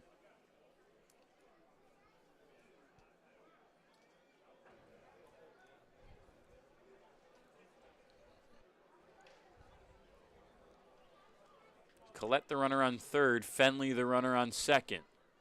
The strike 1, it's going to be a single and score at least 1 to the gap in right center. Fielding it is Thomas, quickly coming around are both Fenley and Collette, and it's a 3-run 5th for the Beavers. Their bats have come alive in the last 2 games. Marcos Castillo gets another 2 RBIs and takes a 3-1 lead.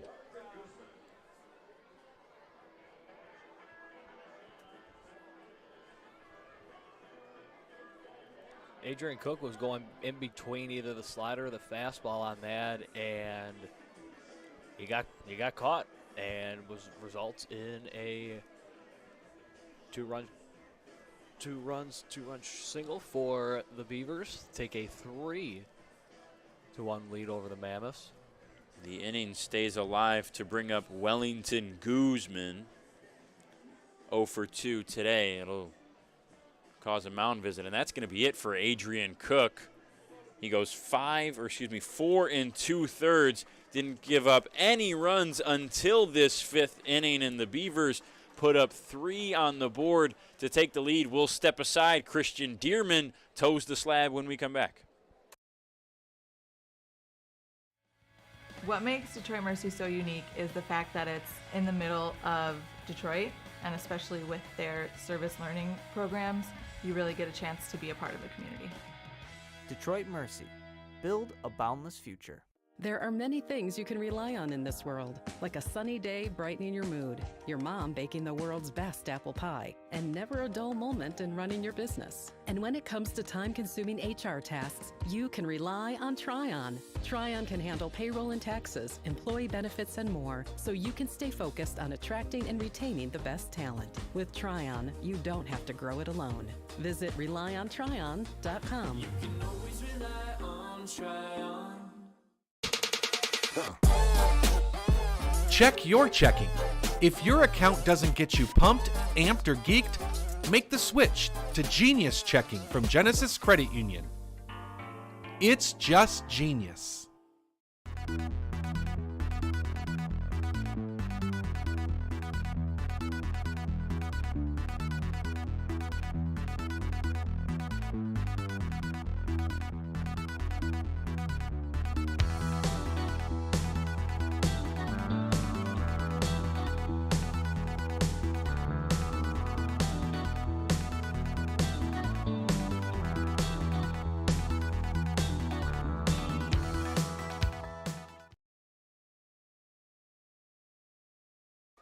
So a pitching change after a 3-run 5th inning for the Beavers leads to Christian Dearman taking over on the bump. Dearman this season 5 appearances, a 1-0 record, 4.26 ERA and 12 2/3 inning of work. First pitch to Guzman, way up for ball 1. Comment section over on YouTube is absolutely just flooding with positive vibes for Wellington Guzman here. Pitch back to first to drive Castillo back. Castillo, obviously a lot of speed, 13 triples of his Coppin State all-time record, 15 coming in this most recent season in 2022.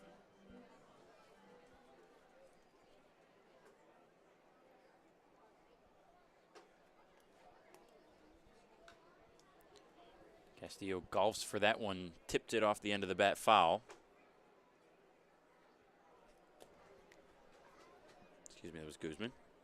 Guzman 0 for 2 today, much like the rest of the Beavers prior. Let's see if he can break his own 2 skid. Castillo dancing over there at first. Ooh, thought it might have nicked Guzman. It didn't. Looked pretty close. Dearman works fastball, slider, splitter, changeup. Guy who played with the Savannah Bananas. Swing and a miss. Gets a much-needed strikeout to end the inning. Dearman does his job coming in out of the bullpen. That's out number 3, but the Beavers put up 3 here in the 5th. They take the lead 3-1. We head to the 6th.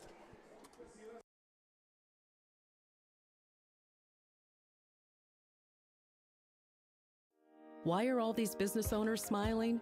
Because they rely on Tryon to handle difficult and time-consuming HR tasks like payroll, benefits administration, and more. Working with one of the nation's top professional employer organizations provides access to top-tier healthcare and employee benefit plans and Tryon's team of attorneys and HR experts. With Tryon, you don't have to grow it alone.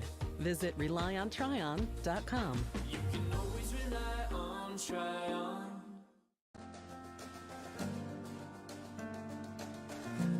We joined GreenPath and instantly felt a support around us. They developed a plan on paper, and this is how we're going to do it. The plan that they gave me was something that was sustainable. It was something I could do. It was actually lowering my payments monthly by hundreds of dollars. Choosing GreenPath is a no-brainer.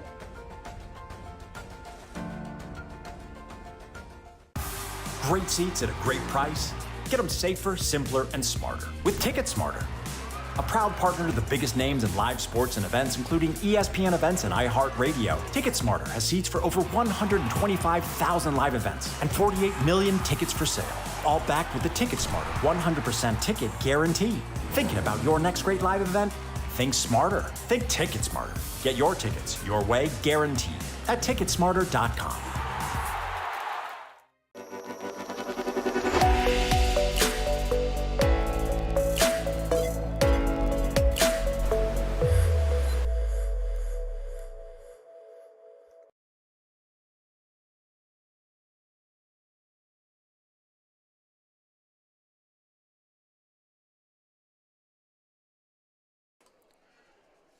So the Mammoths are forced to relieve their starting pitcher, Adrian Cook, but Trevor Jackson, a 1-2-3 inning last inning, stays out there in the sixth. Only 53 pitches for him, but a very efficient day on the mound.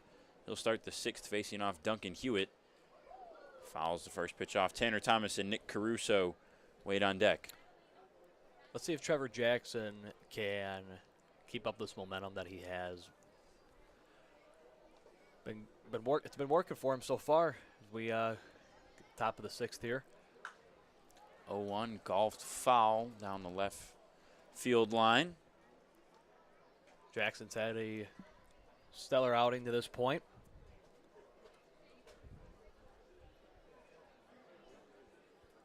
As he has Duncan Hewitt down in the count 0-2. Hewitt, only one plate appearance today, flew out to center. Has been hitting the ball better, was 1 for 11 in his 6 games with the Unicorns before being traded to the Mammoths since coming over. Much better swing and a miss there, though. And another strikeout for Trevor Jackson. That's 3 of the last 4 batters retired by strikeouts. And his momentum just keeps on building up, keeps on growing. It's Tanner Thomas coming up to the plate, 0 for 2 today.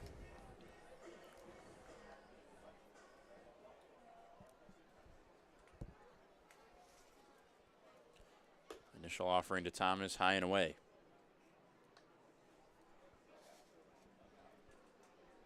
Thomas, another one of the few D1 products in the USPBL, Virginia Tech for 3 years. Cut on and missed.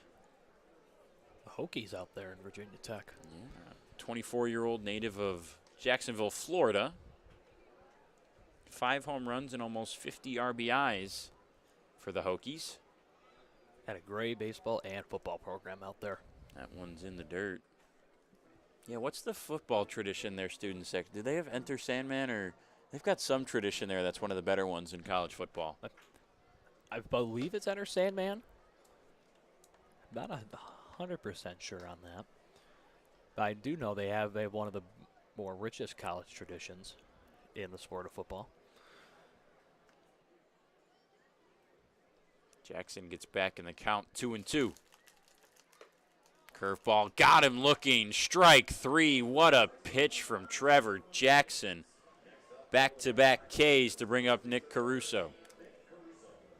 This is what we talked about. Some guys tend to taper off with the stuff as we get to the later innings. We saw that from Cook, but Jackson, as we saw the one-run fourth, maybe that was the start of it, and he's proven us wrong here now. 3 straight Ks. Bringing the heat. Caruso first pitch. This one's out to center. Ranging over is Castillo. And guess what? 3 up and 3 down. Quick work for Trevor Jackson. He's been phenomenal on the mound as Castillo loses his hat on the way back to the dugout. He's anxious to get back and get the bats going as the Beavers score 3 in the 5th. We'll see what they can do in the 6th when we come back. Every summer, my family loves to have a neighborhood movie night in our backyard. And with my Chevy Blazer, I can head out and get everything we need for a great night. It has plenty of room for picking up friends, and the available hands-free liftgate is perfect for loading unhandy supplies.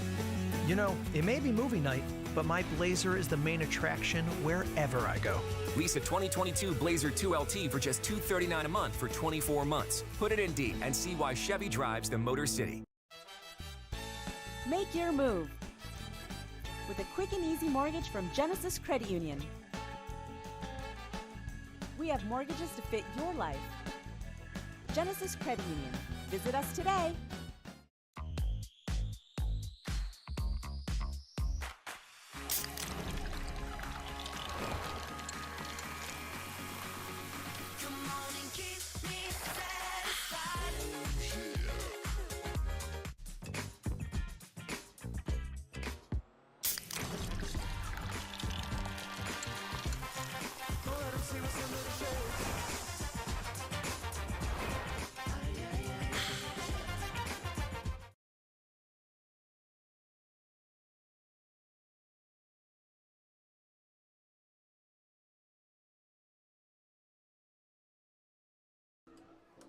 Saw Dearman retire the last batter in the 3-run fifth by virtue of a strikeout. It was Wellington Guzman. He'll face Felix Abaret, Ryan Sullivan, and Eric Whitfield here in the bottom of the sixth. The Mammoths trying to get back in this one, not lose the weekend series to the Beavers. Obviously losing on Friday 5-4.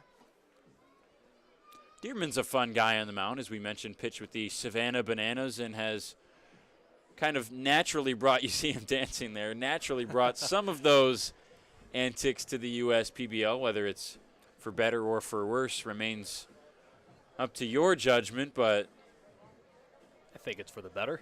Yeah. Fun guy to talk to, too. He was our post-game interview earlier in the year for one of the nights that he had a really good outing. Went a few innings, had 7 strikeouts and a relief appearance. Works quickly, too. Got a lot of Savannah Bananas up here in the USPBL this year. Yeah, quite a few pitchers have come over. Dearman works very quickly, a guy who is not going to have to worry at all about the newly implemented pitch clock here in the USPBL. Behind 2-1.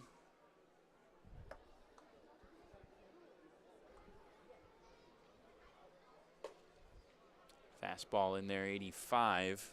Misses. Boy, I don't know where that missed. Maybe a tad high. Abaret looks at the 3-1 and will walk. Just like that, Beavers have a runner aboard. So Ryan Sullivan. He'll step up with Abaret reaching as the leadoff runner. Sullivan reaching a fielder's choice in the second. Flew out to left on a well-hit ball in the fourth. First pitch swinging out to right, dropping in front of Weinberger, a single.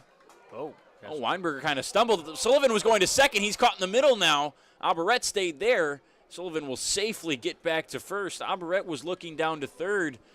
To Vaughn Joshua, trying to gauge whether he should go for it or not. Joshua held him at second before Weinberger kind of stumbled to grab the ball. Sullivan was only looking at Weinberger. He was hauling for second base. He's a little shaken up after the slide back into first. I was going to say, a little slow to get up after sliding head first back into the bag. So trainers come out to take a look at him. He had the right idea. I mean, that was the right decision. Abaret just wasn't totally aware, and neither was Vaughn Joshua, of what happened with Weinberger out and right. And looks like, I think that might have been the signal from Josh Hines to get a pinch runner for Sullivan. Not what you want to see if you're the Beavers. This bat starting to heat up. That was just his first hit today. He had a home run and another hit on Friday. Looks like all momentum was on the Beavers side, and it looks like he might be changing jerseys a little bit over for the Mammoths right now. So Stubbs, who's the newfound everyday first baseman for the Beavers, who had the day off today in place of Sullivan, will be the pinch runner. Sullivan appears to be walking under his own power and fine. I don't know if it was maybe a finger. We're getting word from our director, PJ, that he was holding his hamstring when he rose from first, and that's something you certainly don't want to see. Sullivan injured that hamstring back in spring training. Just similar thing, rounding first base. Obviously, that time it was maybe on the stop midway between first and second, or on the slide back. I don't know. But he was out for a few games and struggling at the start of the year, maybe part of his hitting struggles with that hamstring injury. Whitfield fouls it off the 1-0, evens it at 1-1. It looked like in between the jump between first and second for Sullivan, maybe he jumped off of maybe his right or his left foot wrong, and that might have did something with his hamstring, and that's definitely something you don't want to see and or hear at any point in the season, especially now when the Beavers bats are heating up. The 1-1 slider misses, 2-1. So it's Abaret at second, and now Stubbs in place of Sullivan at first with nobody out. Whitfield fouls another off. Right back to the screen. He's timed it up. That's the fastball around the mid-80s. Surprisingly, a lot of tail. High RPMs for a low-velocity fastball. That's a four-seamer that Dearman throws. More deliberate right now, the 2-2. Swing and a miss. Clutch K for Dearman. His second in this relief appearance. Let's see if he can find his groove here. Trying to late in the sixth. Trying to get out of a jam here. 2 on with nobody out. Now the strikeout brings up McFadden with 1 down.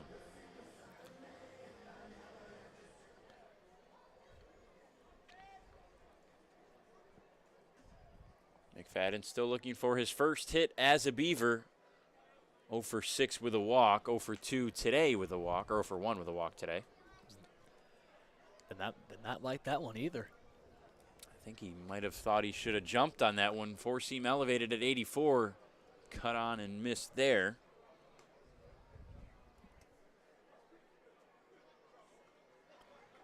Just like that, he's down in the count 0 for 2. Swing and a miss. Nice pitch, the slider from Dearman. It does get away, though. Strikeout, pass ball advances the runners. So second and third for Cameron Collette, but 2 down now. Dearman has recovered well from a leadoff walk and then single, back-to-back Ks. Definitely an opportunity here for Cameron Collette to add some well-needed insurance runs here for the Beavers in the bottom of the 6th here with runners on second and third. Collette reached on a fielder's choice last inning and then was the second run across the plate for the Beavers. The ball 1, cut on and missed.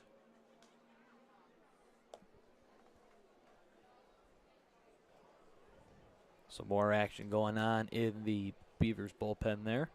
That's Blankenship getting warm. Slider, a lot of movement on that thing. Low 70s, so Dearman not in the upper echelon of the velocity scale in the league, but a lot of RPMs, a lot of movement on his pitches. Fastball fouled off. Mainly fastball slider. We mentioned that he's got the splitter and the changeup. I think that splitter might be his changeup, a version of it. 2-2 on Collette. Missed it high. Fills up the count. While we're on the topic of bullpen action, we got more going on in the Woolly Mammoth bullpen over there as well. Payoff pitch fouled back to the screen. Collette liked what he saw, tried to put it in play, couldn't.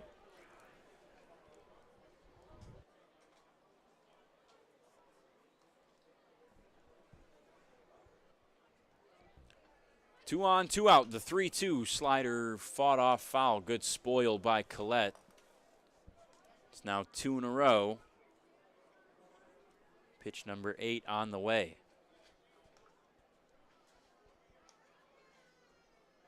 First real long count for Dearman in his 5th batter faced. Swing and a miss. Christian Dearman strikes out the side after giving up a leadoff walk and then single. The Beavers threaten but don't come through. They still lead it 3-1 as we head to the 7th. Every summer, my family loves to have a neighborhood movie night in our backyard. And with my Chevy Blazer, I can head out and get everything we need for a great night. It has plenty of room for picking up friends, and the available hands-free liftgate is perfect for loading unhandy supplies. You know, it may be movie night, but my Blazer is the main attraction wherever I go.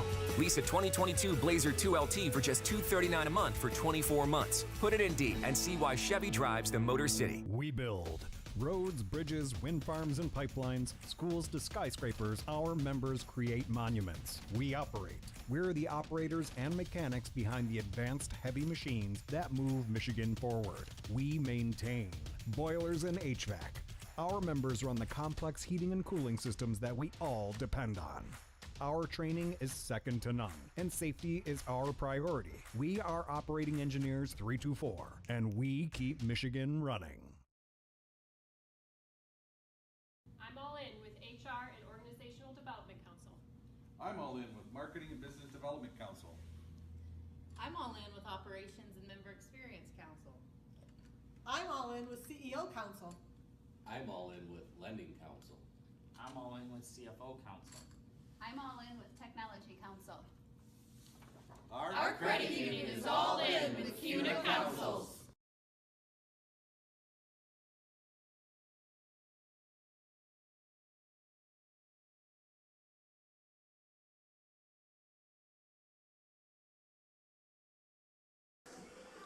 So just a 10-pitch inning for Trevor Jackson in the top of the 6th. Gives him the ability to come out here in the 7th, the starter today for the Beavers. Didn't have a bad first 3 innings, but certainly not as good as the following 3. Only 1 strikeout in the first 3. Only gave up 1 hit as well, and since then, 1 run, 1 hit, and count it 5 strikeouts. But they have that mentality to get to this point. Like we said earlier, trying to, the threshold was about 6 innings, and now we're in the top of the 7th. Let's just see if Jackson has just keeps going. Let's just see if he just keeps going, keeps delivering. Middle of the order, 3-4-5, starting with Bagneski. Was the only run to come across today. We mentioned he walked back in the 4th, stole second with 2 outs, which allowed him to score on a little single. Swing and a miss there.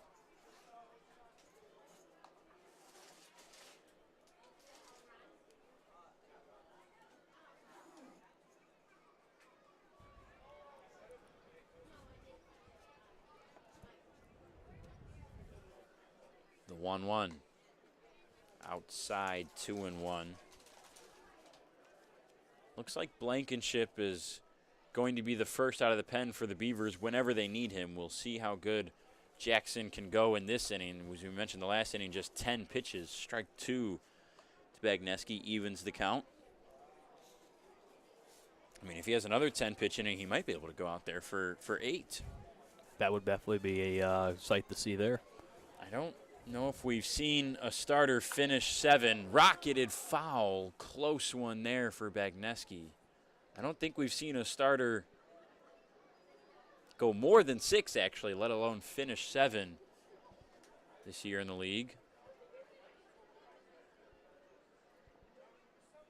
2-2 on Bagneski again. Popped him up. Third base side foul. Collette's there, ranging over to his left, and now a little back to his right for the grab.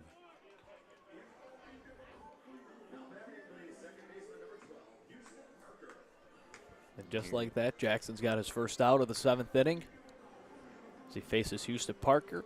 Bit of a longer at-bat there, obviously, than the last few innings for Jackson. 6 pitches in that one.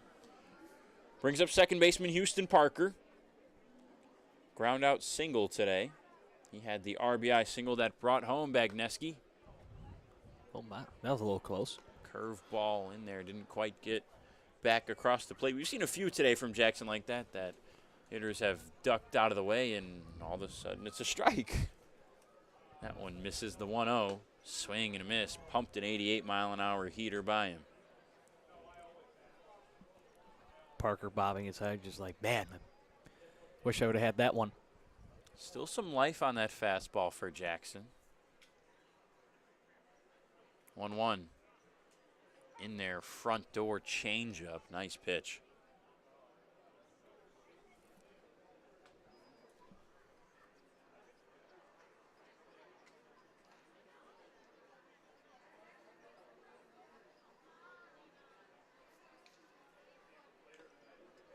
Foul tipped in and out of Abarette's glove, so Parker stays alive, but just barely.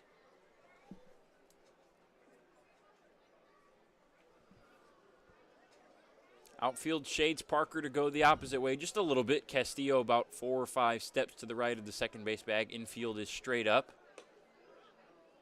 Missed it high. Full count. Parker hanging on to trying to get some life back into this Mammoths offense here that's down 3-1 and top of the 7th. Beg your pardon, that was ball 2. Now even. That one did hit him. Ooh. Oh. What's the call there? What is that? Oh, so Parker just got tossed. They're saying that was a called third strike that nicked Houston Parker. He was ready to go down to first. Umpire said he stuck his elbow in there, and that negates the hit by pitch. And when Parker argued the call, he got tossed. That's the first ejection, player or manager, that we've seen this year. Wow. The home plate umpire had no hesitation of tossing Houston Parker there. I thought I heard that nick him. I believe Houston Parker had one earlier like that this year, maybe in the sudden death win against the Hoppers in that good game, where he thought it nicked him, and they said it didn't, and he didn't like that call. He does wear that big elbow pad that adds about an inch or two of area where you can get hit. Absolutely, and let's just see how that impacts the rest of this game for the Mammoths offense going forward. I mean, that's a pretty good bat that goes down. First pitch to Weinberger, huge swing and miss. Especially when it's one bat that's produced the only run of the game so far for your squad. And a steady fielder, too. Christian Perez immediately went up and down to the bullpen. He's the shortstop getting the day off today. That pitch in the dirt. So 1-1 on Weinberger. So Perez will probably, I would imagine, go out there at short, and then maybe Elijah Brown, who's typically a utility guy, at short today, slides over to second. I don't know. This just puts some pressure on Justin Karn to make a good decision. Justin Karn, the assistant manager usually for the Mammoths. Taylor Jellikowski absent today, so Karn has the head managing duties. 2-1 on Weinberger. Some action down there in the Mammoth bullpen there. We got a swing and a miss. I think that's just Perez getting down there getting warm.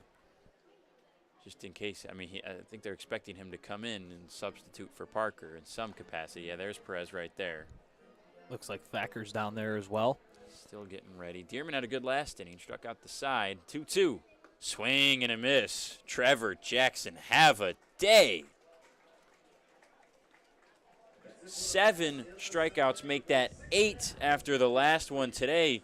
And Aaron, your first professional debut. You ready to sing? Let's do it. All right, 7th inning stretch time. Sing along with us at home. Brought to you by Genesis Credit Union. Getting ready to go.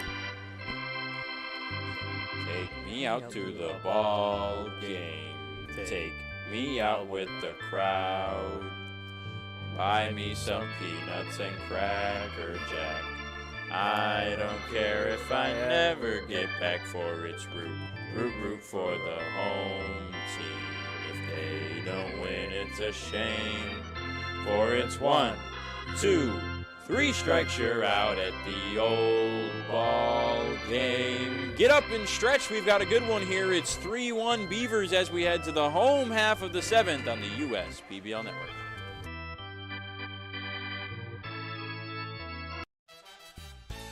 Make your move with a quick and easy mortgage from Genesis Credit Union. We have mortgages to fit your life. Genesis Credit Union. Visit us today.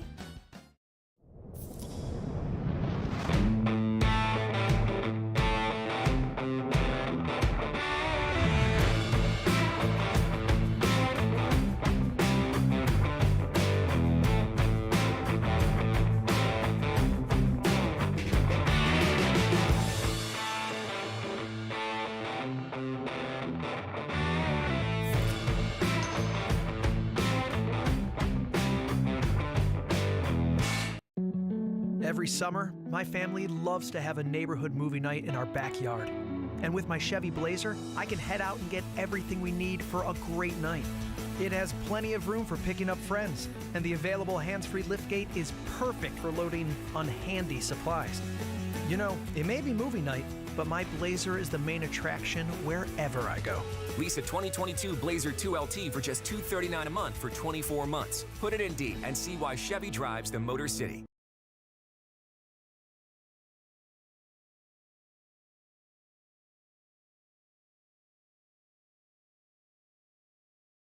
So Christian Dearman pitches a good inning in a third, strikes out all 4 outs that he got, only gave up 1 hit and 1 walk. His day is done, and now Donovan Thacker, back from injury, takes over in the bottom half of the 7th. Thacker spent 4 seasons at Madonna in the NAIA before joining the USPBL and these Woolly Mammoths last year. 13 appearances last year, 10 of them starts. Decent ERA at 5.48 and 44.1 innings of work. 25 strikeouts, 17 walks, looking to get those numbers to go in correlating directions here this season. Only 3 appearances, 2 of them starts, similar numbers. First pitch to the top of the order, Fenley, Davis, and Castillo due up, is in for a strike. Curious to see what Thacker's number 1 pitch is going to be, what his go-to is going to be since coming off the injury. He does work a fastball, slider, changeup, and curve. Fastball is around the mid to high 80s. That one, the slider there, misses for ball 1.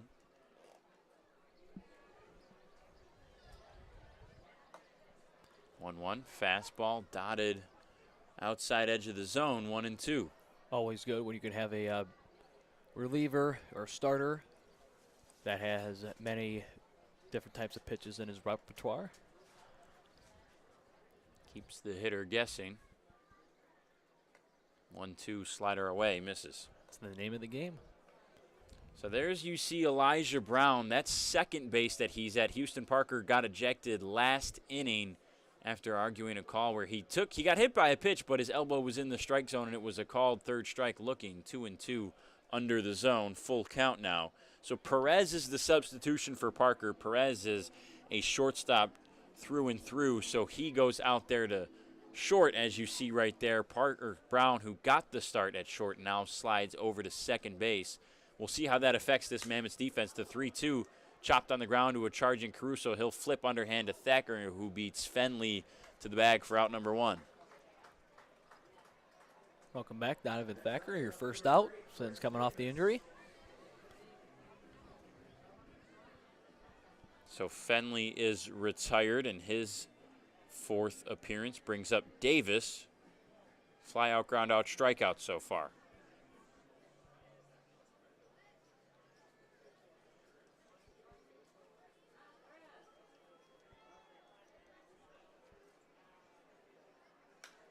Davis first pitch swinging over the head of Perez, a bloop single. There we go. And he gets aboard on 1 pitch. Took him a little bit, but he's on board for the Beavers. As Castillo steps up. He's 1 for 3 today. He's got 2 RBIs. And for Davis, that's 3 hits in his last 8 at-bats for a guy who went 0 for 18 before that. The numbers appear to be trending in the right direction. Turning it around. Castillo, who's had a great first 3 games with the Beavers, now steps up. This one's slow roller to Perez. It'll be cut off by Dwayne. He'll just try to go to first, and he gets Castillo by half a step. Davis beat the play to second base.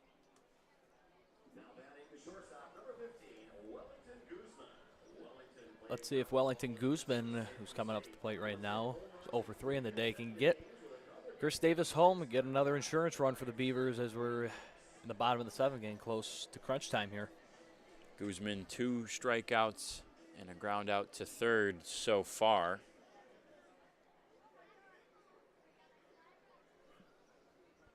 Davis in scoring position over there at second. 2 outs. Inside edge, strike 1. Watch it out there on YouTube or Facebook or wherever you may be. Thank you for joining us on a Beautiful Sunday afternoon here at Jimmy John's Field, the USPBL. Guzman, no RBIs in his career yet, but has batted one time with a runner in scoring position. Was able to get on. First time batting this season with 2 outs. The 1-1. Outside, a good eye. Gets ahead in the count.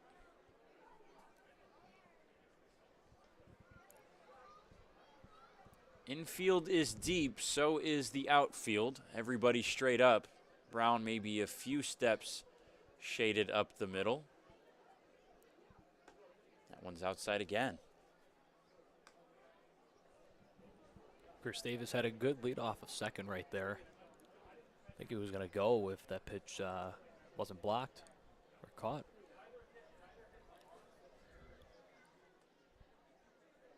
You see the lead. Guzman facing the 3-1. Chopped foul. Thacker's velocity seems to have gone back to where it was pre-injury. We mentioned he was expected to be around 88 with the fastball. Been consistently 87.5 with every one so far. Oh, it means the rehab one obviously went really well. Payoff pitch is outside, and Thacker couldn't come up with it. His first walk. And just for Thacker getting back to this position is a great spot for the Mammoths. Like we said earlier in the broadcast, the Mammoths have a lot of talented pitchers on this roster. Most all are righty, except for one. That'd be Greg Logan. Here's Aberrett with 2 on, 2 out.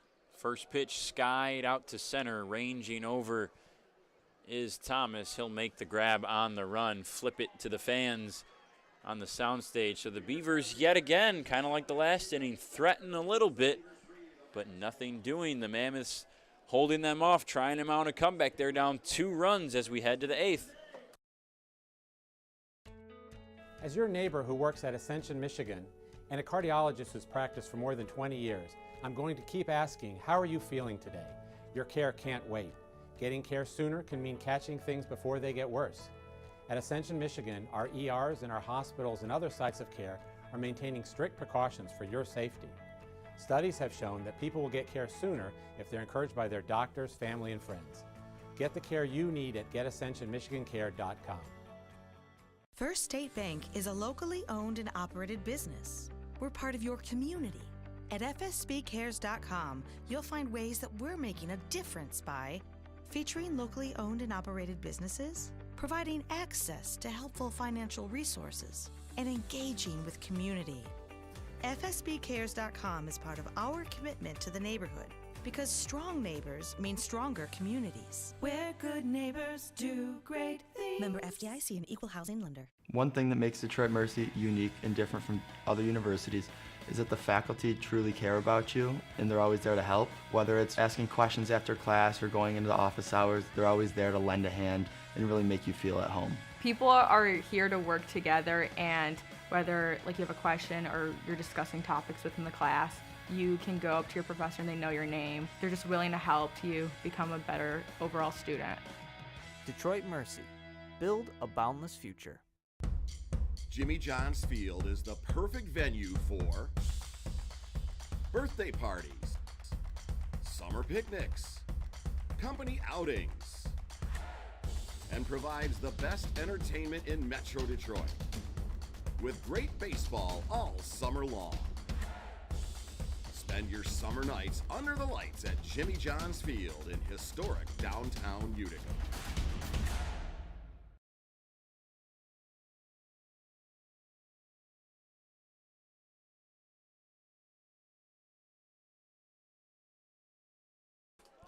First pitch to Buddy Dwayne, out to center. This one's deep, chasing back Castillo. It's over his head and gone. Just sneaks under the batter's eye. Trevor Jackson, the deepest a starting pitcher has gone. And the first pitch to Dwayne in the top of the 8th is a leadoff solo shot. just the third hit that Jackson has given up, the second run, and Buddy Dwayne looking to start a rally, fired up here in the 8th. His second home run in as many games. Topples over Dearman. Good celebrations. Jackson has been phenomenal. He retired 10 in a row up to that point, 6 of them on strikeouts. That brings up Nathan Ade. First pitch misses for ball 1. What a shot from Buddy Dwayne. Just the second homer we've seen to straightaway center this year. The other one was from Ari Sakopoulos. 395 out in straightaway center. I think that one went 396. Sakopoulos had a bigger shot, 400 plus, 2-0 on Ade.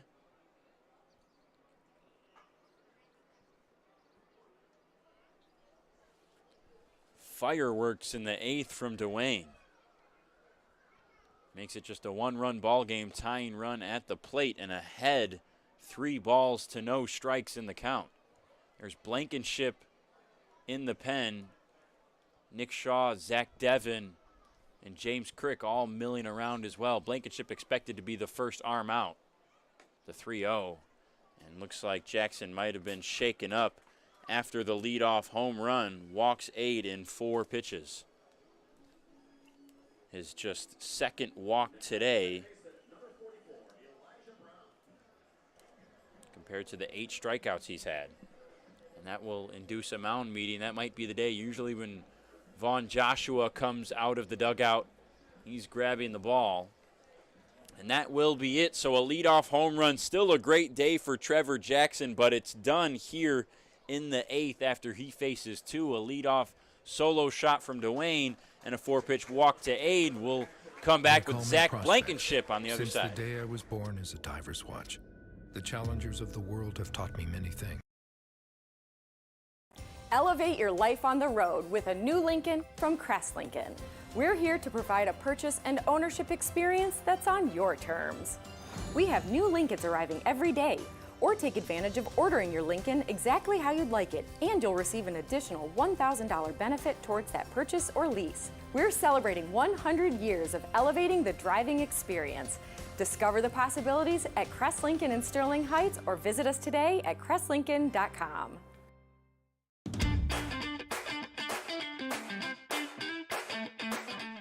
Hey fans, Dr. Joe here with Michigan Orthopedic Surgeons. I'd like to tell you about some special fans we have in the audience tonight. Doctors who have come from across the world to visit us here in Southeast Michigan and take in a game at Jimmy John's Field. We'd like to welcome Dr. Peter Myers from Brisbane, Australia, Dr. Fab Ganakraj from Bangkok, Thailand, Dr. Erica Colleen from Jakarta, Indonesia, and Dr. William Blakeney from Perth, Australia. Let's give them all a warm welcome here at Jimmy John's Field.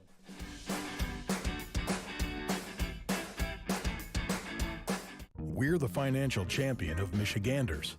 Whether you're a goal-getter or dream chaser, an empty nester, or up-and-comer, anyone in Michigan can bank with us. Michigan Schools and Government Credit Union.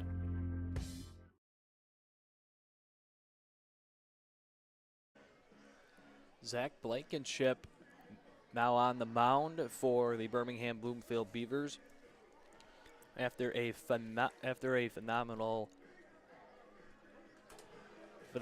day from Trevor Jackson. Gave up a leadoff homer to begin the inning.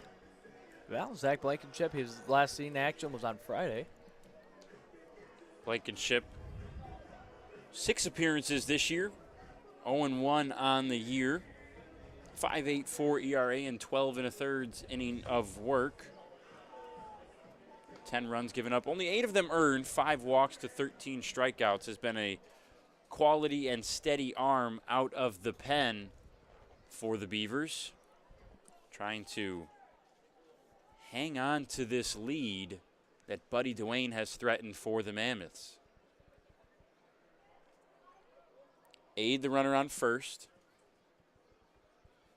Brown, the 8-hole hitter, lefty-lefty matchup. First pitch in for a strike. Hewitt waits on deck.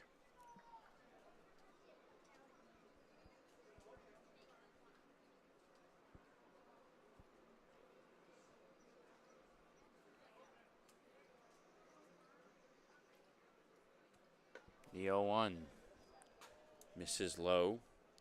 78 miles an hour. Blankenship has a fastball, slider, splitter, and a changeup. Fastball hovers around 90. See if that homer will help produce potentially a game-time run here for the Mammoths. Brown fouls that one right back to the screen, protecting the grandstands. 1-2.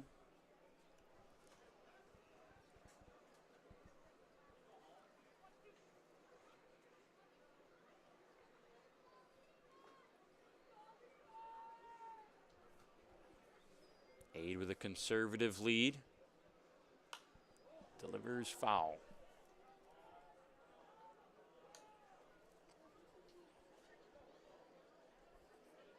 Blankenship, 9.5 strikeouts per 9 innings, as compared to just above 3.5 walks per 9 this year. Pretty good numbers.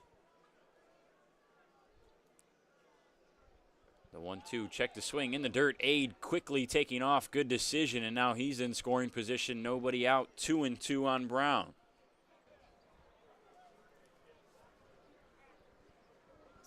Let's see if the Mammoths bats can get going here like the Beavers did a couple innings ago.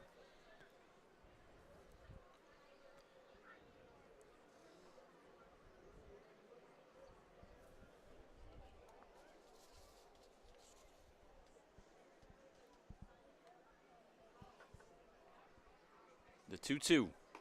Outside.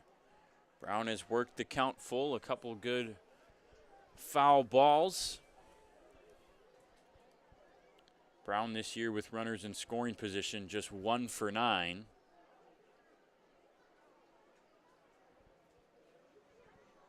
That's Aid over there at second. After the leadoff home run from Dwayne, Aid got on by a walk from Trevor Jackson. Brown fouls off another. So Jackson's scoreline finishes 7 innings, 3 hits, 2 runs, 2 walks, 8 Ks.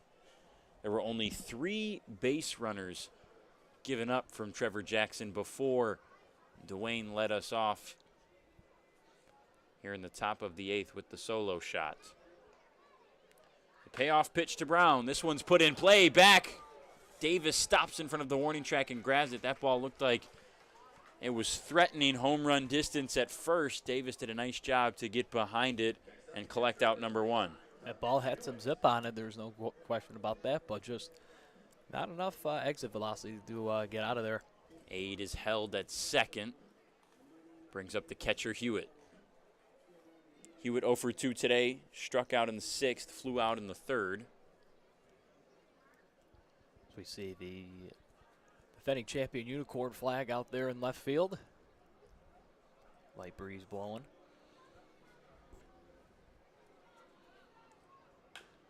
Aid chops this one to second. A nice play by Fenley. This will move the runner Hewitt was the one that chopped it to second. Aid moves over to third. So 1 pitch and a ground out. 4-3 goes the put out from Hewitt for out number 2. Here's Tanner Thomas.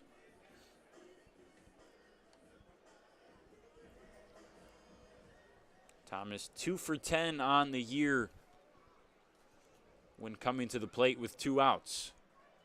Let's see, do we have a 3-3 ball game brewing here? Tying run at third, go-ahead run at the dish, fouls it off. Caruso would be next. Thomas 0 for 3 today, a couple flyouts to center to go along with a strikeout.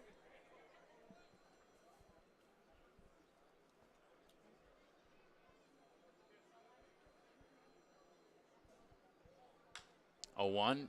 There is a leaping Guzman who makes a nice grab, so the Mammoths get one back. The Beavers still hold the lead. A deep shot from Dwayne Jr. to center makes it a 1-run ball game. Beavers due up on the other side of the break in the bottom of the 8th. They call me Prospects. Since the day I was born as a diver's watch, the challengers of the world have taught me many things. Life is not a numbers game. It's about challenging ourselves. No matter what happens, just follow your heart. These pioneers drive our generation forward. not by setting records, but by never giving up. Keep going forward. Prospects. Available at Lucido Fine. Why are all these business owners smiling? Because they rely on Tryon to handle difficult and time-consuming HR tasks like payroll, benefits administration, and more. Working with one of the nation's top professional employer organizations provides access to top-tier healthcare and employee benefit plans and Tryon's team of attorneys and HR experts. With Tryon, you don't have to grow it alone. Visit RelyOnTryon.com. You can always rely on Tryon.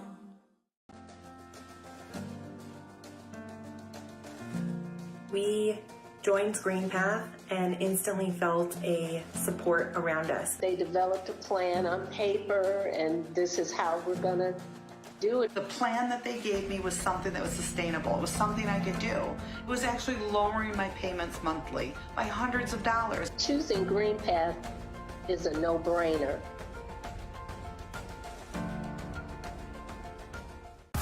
Great seats at a great price. Get them safer, simpler, and smarter with Ticket Smarter. A proud partner to the biggest names in live sports and events, including ESPN events and iHeartRadio. Ticket Smarter has seats for over 125,000 live events and 48 million tickets for sale. All backed with the Ticket Smarter 100% ticket guarantee. Thinking about your next great live event? Think smarter. Think Ticket Smarter. Get your tickets your way, guaranteed at Ticketsmarter.com.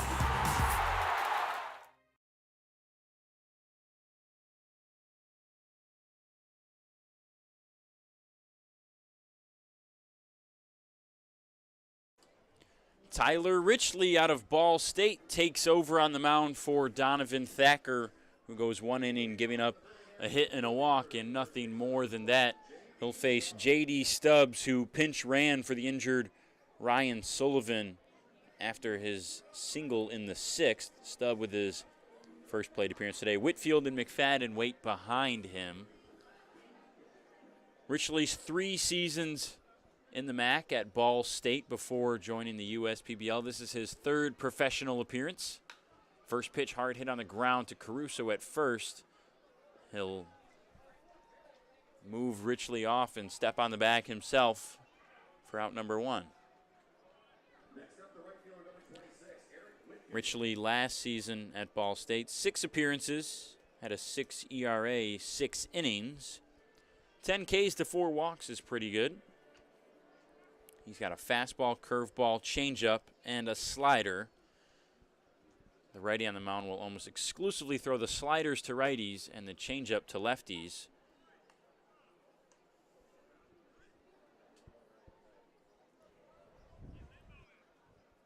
His changeup he likes a lot. Says it has some good vertical run to it. Swing and a miss there on the changeup from Whitfield.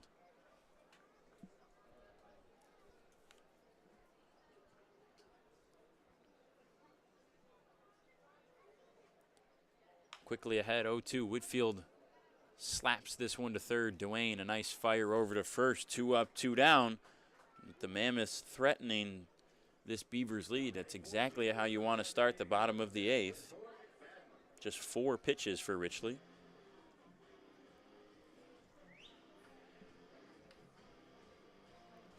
Dakota McFadden now coming up for the Beavers here. 0 for 2 in today's contest. Like you said earlier, Brandon, still looking for his first hit as a Beaver. Inside for ball 1. A lot of power in this bat. In college and professionally in the Pecos League before getting to the USPBL. Fights that one off foul.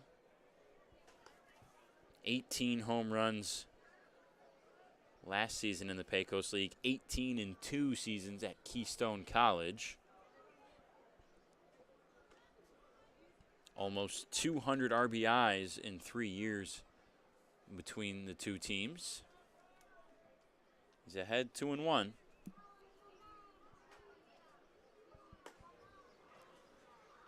Hewitt framed it well, but won't get the call. 3-1.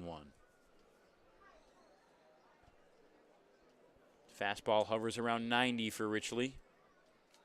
Will pop 92 or 93. Hard hit liner over the head of Perez. McFadden with his first hit as a Beaver, a 2-out single in the 8th. And there it is. It's got to feel good for Dakota McFadden right now, getting that first hit for his new squad.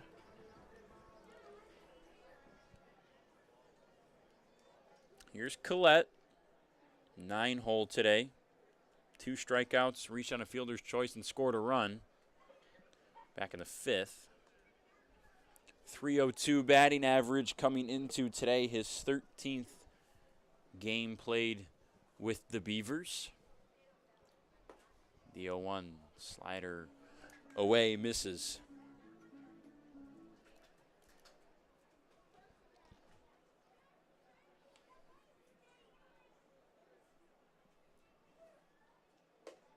Fastball blew it by him at 91. Good velocity from Richley. Nicknamed Rickles at Ball State. Played with a friend of mine, Tanner Knapp, college buddy. McFadden going on the 1-2. Collette fouls it off. Ooh. Tough from Cameron Collette. Didn't need to swing at what was certainly ball 2, and McFadden had a huge jump. He was standing up at second base. And instead, Collette fouls it off. He was almost in shallow left by the time he got the second there. The 1-2 again. Back up at Richley. He blocks it, hits him on the hip. Does a nice job to recover. Appears to be okay. Flips to first for the 3rd out. So 4 batters faced. 1 gets on, and he's stranded there for McFadden. 3-2. See if the Mammoths offense can continue with their last chance coming up in the top of the 9th. At Fifth Third Bank, we're working hard to make banking a Fifth Third better. With free checking and fraud protection services, 166.7% is possible. 166.7. This is banking, a Fifth Third better. You hear about the promo that Jimmy's John's got going on? 5 off 20? How they pulling it off? Magic? You got David's Copperfields in there? Show yourself, Copperfields! Jimmy John's. $5 off orders of 20 or more.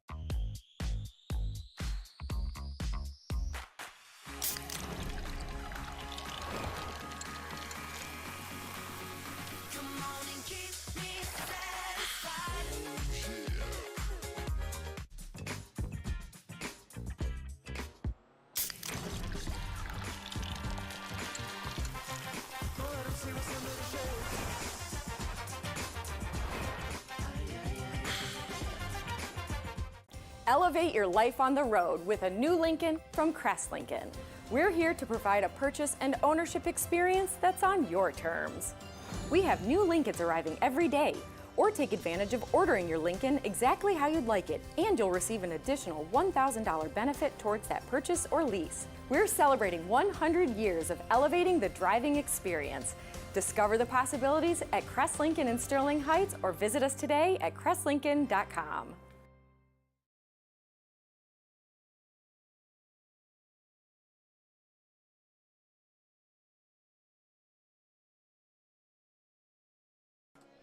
Last chance for the Mammoths. They trail a run. Top of the 9th, they'll face the left-hander out of Coldwater, Michigan, Nick Shaw, Grand Valley State graduate, in his 4th appearance professionally here in the USPBL. 2.25 ERA, 4 innings pitched, only 1 earned run, 3 walks to 6 Ks. The guy who Mitch Aker, the pitching coordinator, really likes on the mound, described Shaw as filthy. We'll see what he can do here against the Mammoths and their last chance. A Gliac man from Grand Valley. Definitely good competition over in that conference. Blankenship came in to relieve Jackson, who went 7 full to start this game. Blankenship 1 inning, nothing else. No hits, no runs, no walks, no Ks. It'll be Caruso, Bagneski, and Perez due up. Perez will be getting his first at-bat, taking over for the ejected Houston Parker, who got tossed out in the 7th. First pitch to Caruso. In there for strike 1.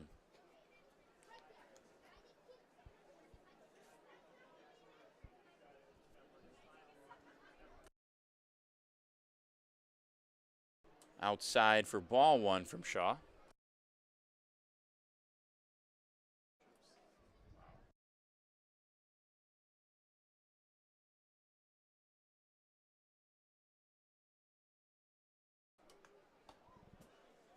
Four-seam fastball pumped in there for strike two at 90.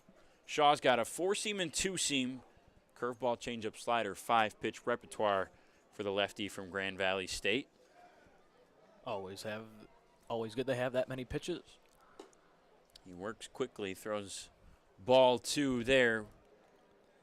First team D2 CCA Midwest honors last year, was part of the All-GLIAC first team in the 2022 season as well. 2.84 ERA and 19 appearances with 11 saves last year. The appeal down to first on the check swing, no, full count. So a really good year for Nick Shaw in his senior season with the Lakers. Was fourth in the country with those 11 saves. 3-2 inside. No, a called third strike. Nick Caruso caught off guard, does not like that call at all. And Shaw comes in and strikes out the first batter. 2 outs left for the Mammoths. I was about to say an uncharacteristic walk from Shaw, who struck out 43 batters last season and only walked 8, but it's a called third strike and Caruso goes down looking. Looked like Caruso had the same type of words to the umpire that Houston Parker did before Parker was ejected earlier in the game. 9th strikeout today for the Beavers. 8 of those belong to the starter, Trevor Jackson. Begneski looks at ball one outside.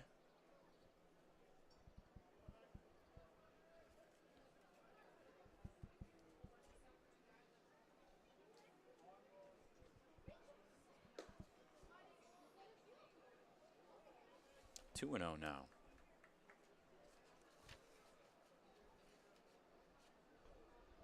Some MLB news. The New York Yankees, who suffered a combined no-hitter yesterday from the Houston Astros. The 2-0 is hit up to second. Fenley, glove on the ground, scoops it, fields, fires to Stubbs for out number 2, and it's now up to Christian Perez. But the Yankees were no-hit yesterday by the Astros, mainly by Christian Javier, who went 7 innings, 13 Ks, only 1 walk. Did have an error as well on 115 pitches, was unable to finish that game. But now they play the Astros. The Yankees are down 3-0 in the top of the 6th. Urquidy is pitching for the Astros, and the Yankees have no hits through 5 innings of at-bats. 16 hitless innings for the Bronx Bombers, who have been undoubtedly the best team in baseball this year. Strike 1 to Perez. I was about to say, yeah, the best team in the AL East, but you just took the words out of my mouth. Best team in the league, probably. It's getting close to the All-Star break. 0-1 is fouled off by Perez. Tigers and Diamondbacks have a day game, but it's over in Arizona, so a 4:10 start locally here today. Red Sox lead the Guardians 3-0. That's in the 6th. Pirates and Rays tied at 1 apiece. Mammoths down to their last strike here with Perez. The 0-2, swing and a miss. Nick Shaw comes in, gets 2 strikeouts, retires all 3, and the Beavers sweep the weekend series over the Mammoths. A 5-4 win on Friday and a 3-2 win today. Very great looks for the Beavers. Now, coming into this weekend, they had 3 wins. Now they can come out of here 5-9.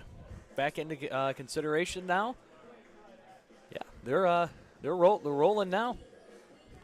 Both teams are 5-9 now. The Mammoths fall to that record, and the Beavers jump. They've now won 2 in a row, as we mentioned, both on these Mammoths team. Only 3 total hits today for the Mammoths. Buddy Duane Jr. obviously with the big shot in the 8th, the leadoff solo shot. That was only one of 2 runs that Trevor Jackson gave up. Really can't talk enough about how good of a day it was for him today. 7 innings, only 2 walks, 8 strikeouts, 2 runs. And that's exactly what we talked about pregame, just the consistency and great pitching by the Beavers today. And Trevor Jackson was a perfect example of that in today's contest, going in 8 innings. Just overall great pitching for the Beavers, and the bats came alive as well. Jackson gets the win Adrian Cook suffers the loss. It'll be Kara Wolfbauer in a second with an interview down on the field, likely with Trevor Jackson. We'll see if he can grab him for our post-game, too. Let's throw it down to Kara during the University of Detroit Mercy post-game show.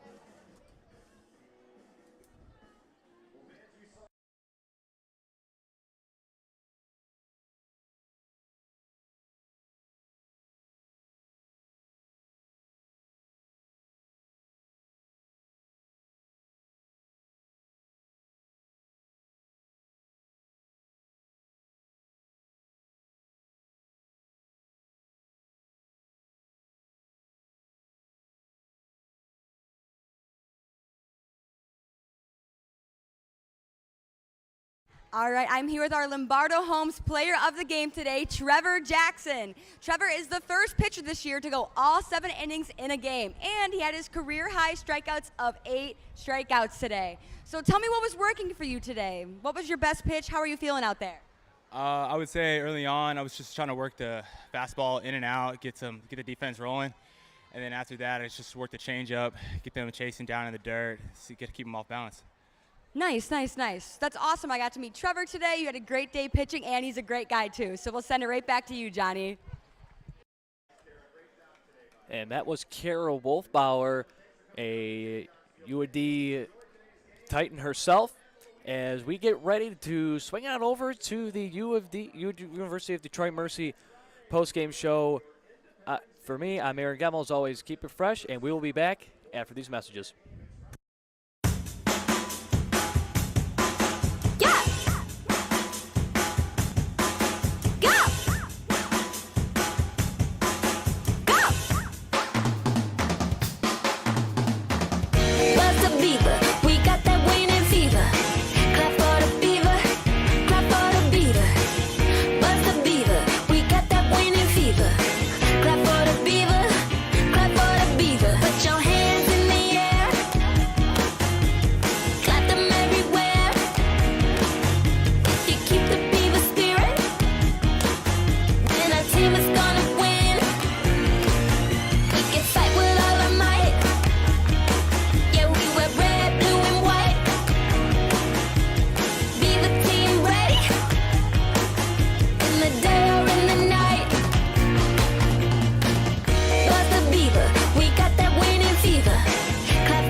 You hear about the promo that Jimmy's John's got going on? 5 off 20? How they pulling it off? Magic? You got David's Copperfields in there? Show yourself, Copperfields! Jimmy John's. $5 off orders of 20 or more. Slide into a new home. Work with a local mortgage pro who works for you. Get a cheaper, faster, easier home loan. Find a mortgage broker near you today at findamortgagebroker.com. They call me Prospects. Since the day I was born as a diver's watch, the challengers of the world have taught me many things. Life is not a numbers game. It's about challenging ourselves. No matter what happens, just follow your heart. These pioneers drive our generation forward. Not by setting records, but by never giving up. Keep going forward. Prospects. Available at Lucido Fine Jewelry. Jimmy John's Field is the perfect venue for birthday parties, summer picnics, company outings, and provides the best entertainment in Metro Detroit with great baseball all summer long. Spend your summer nights under the lights at Jimmy John's Field in historic downtown Utica.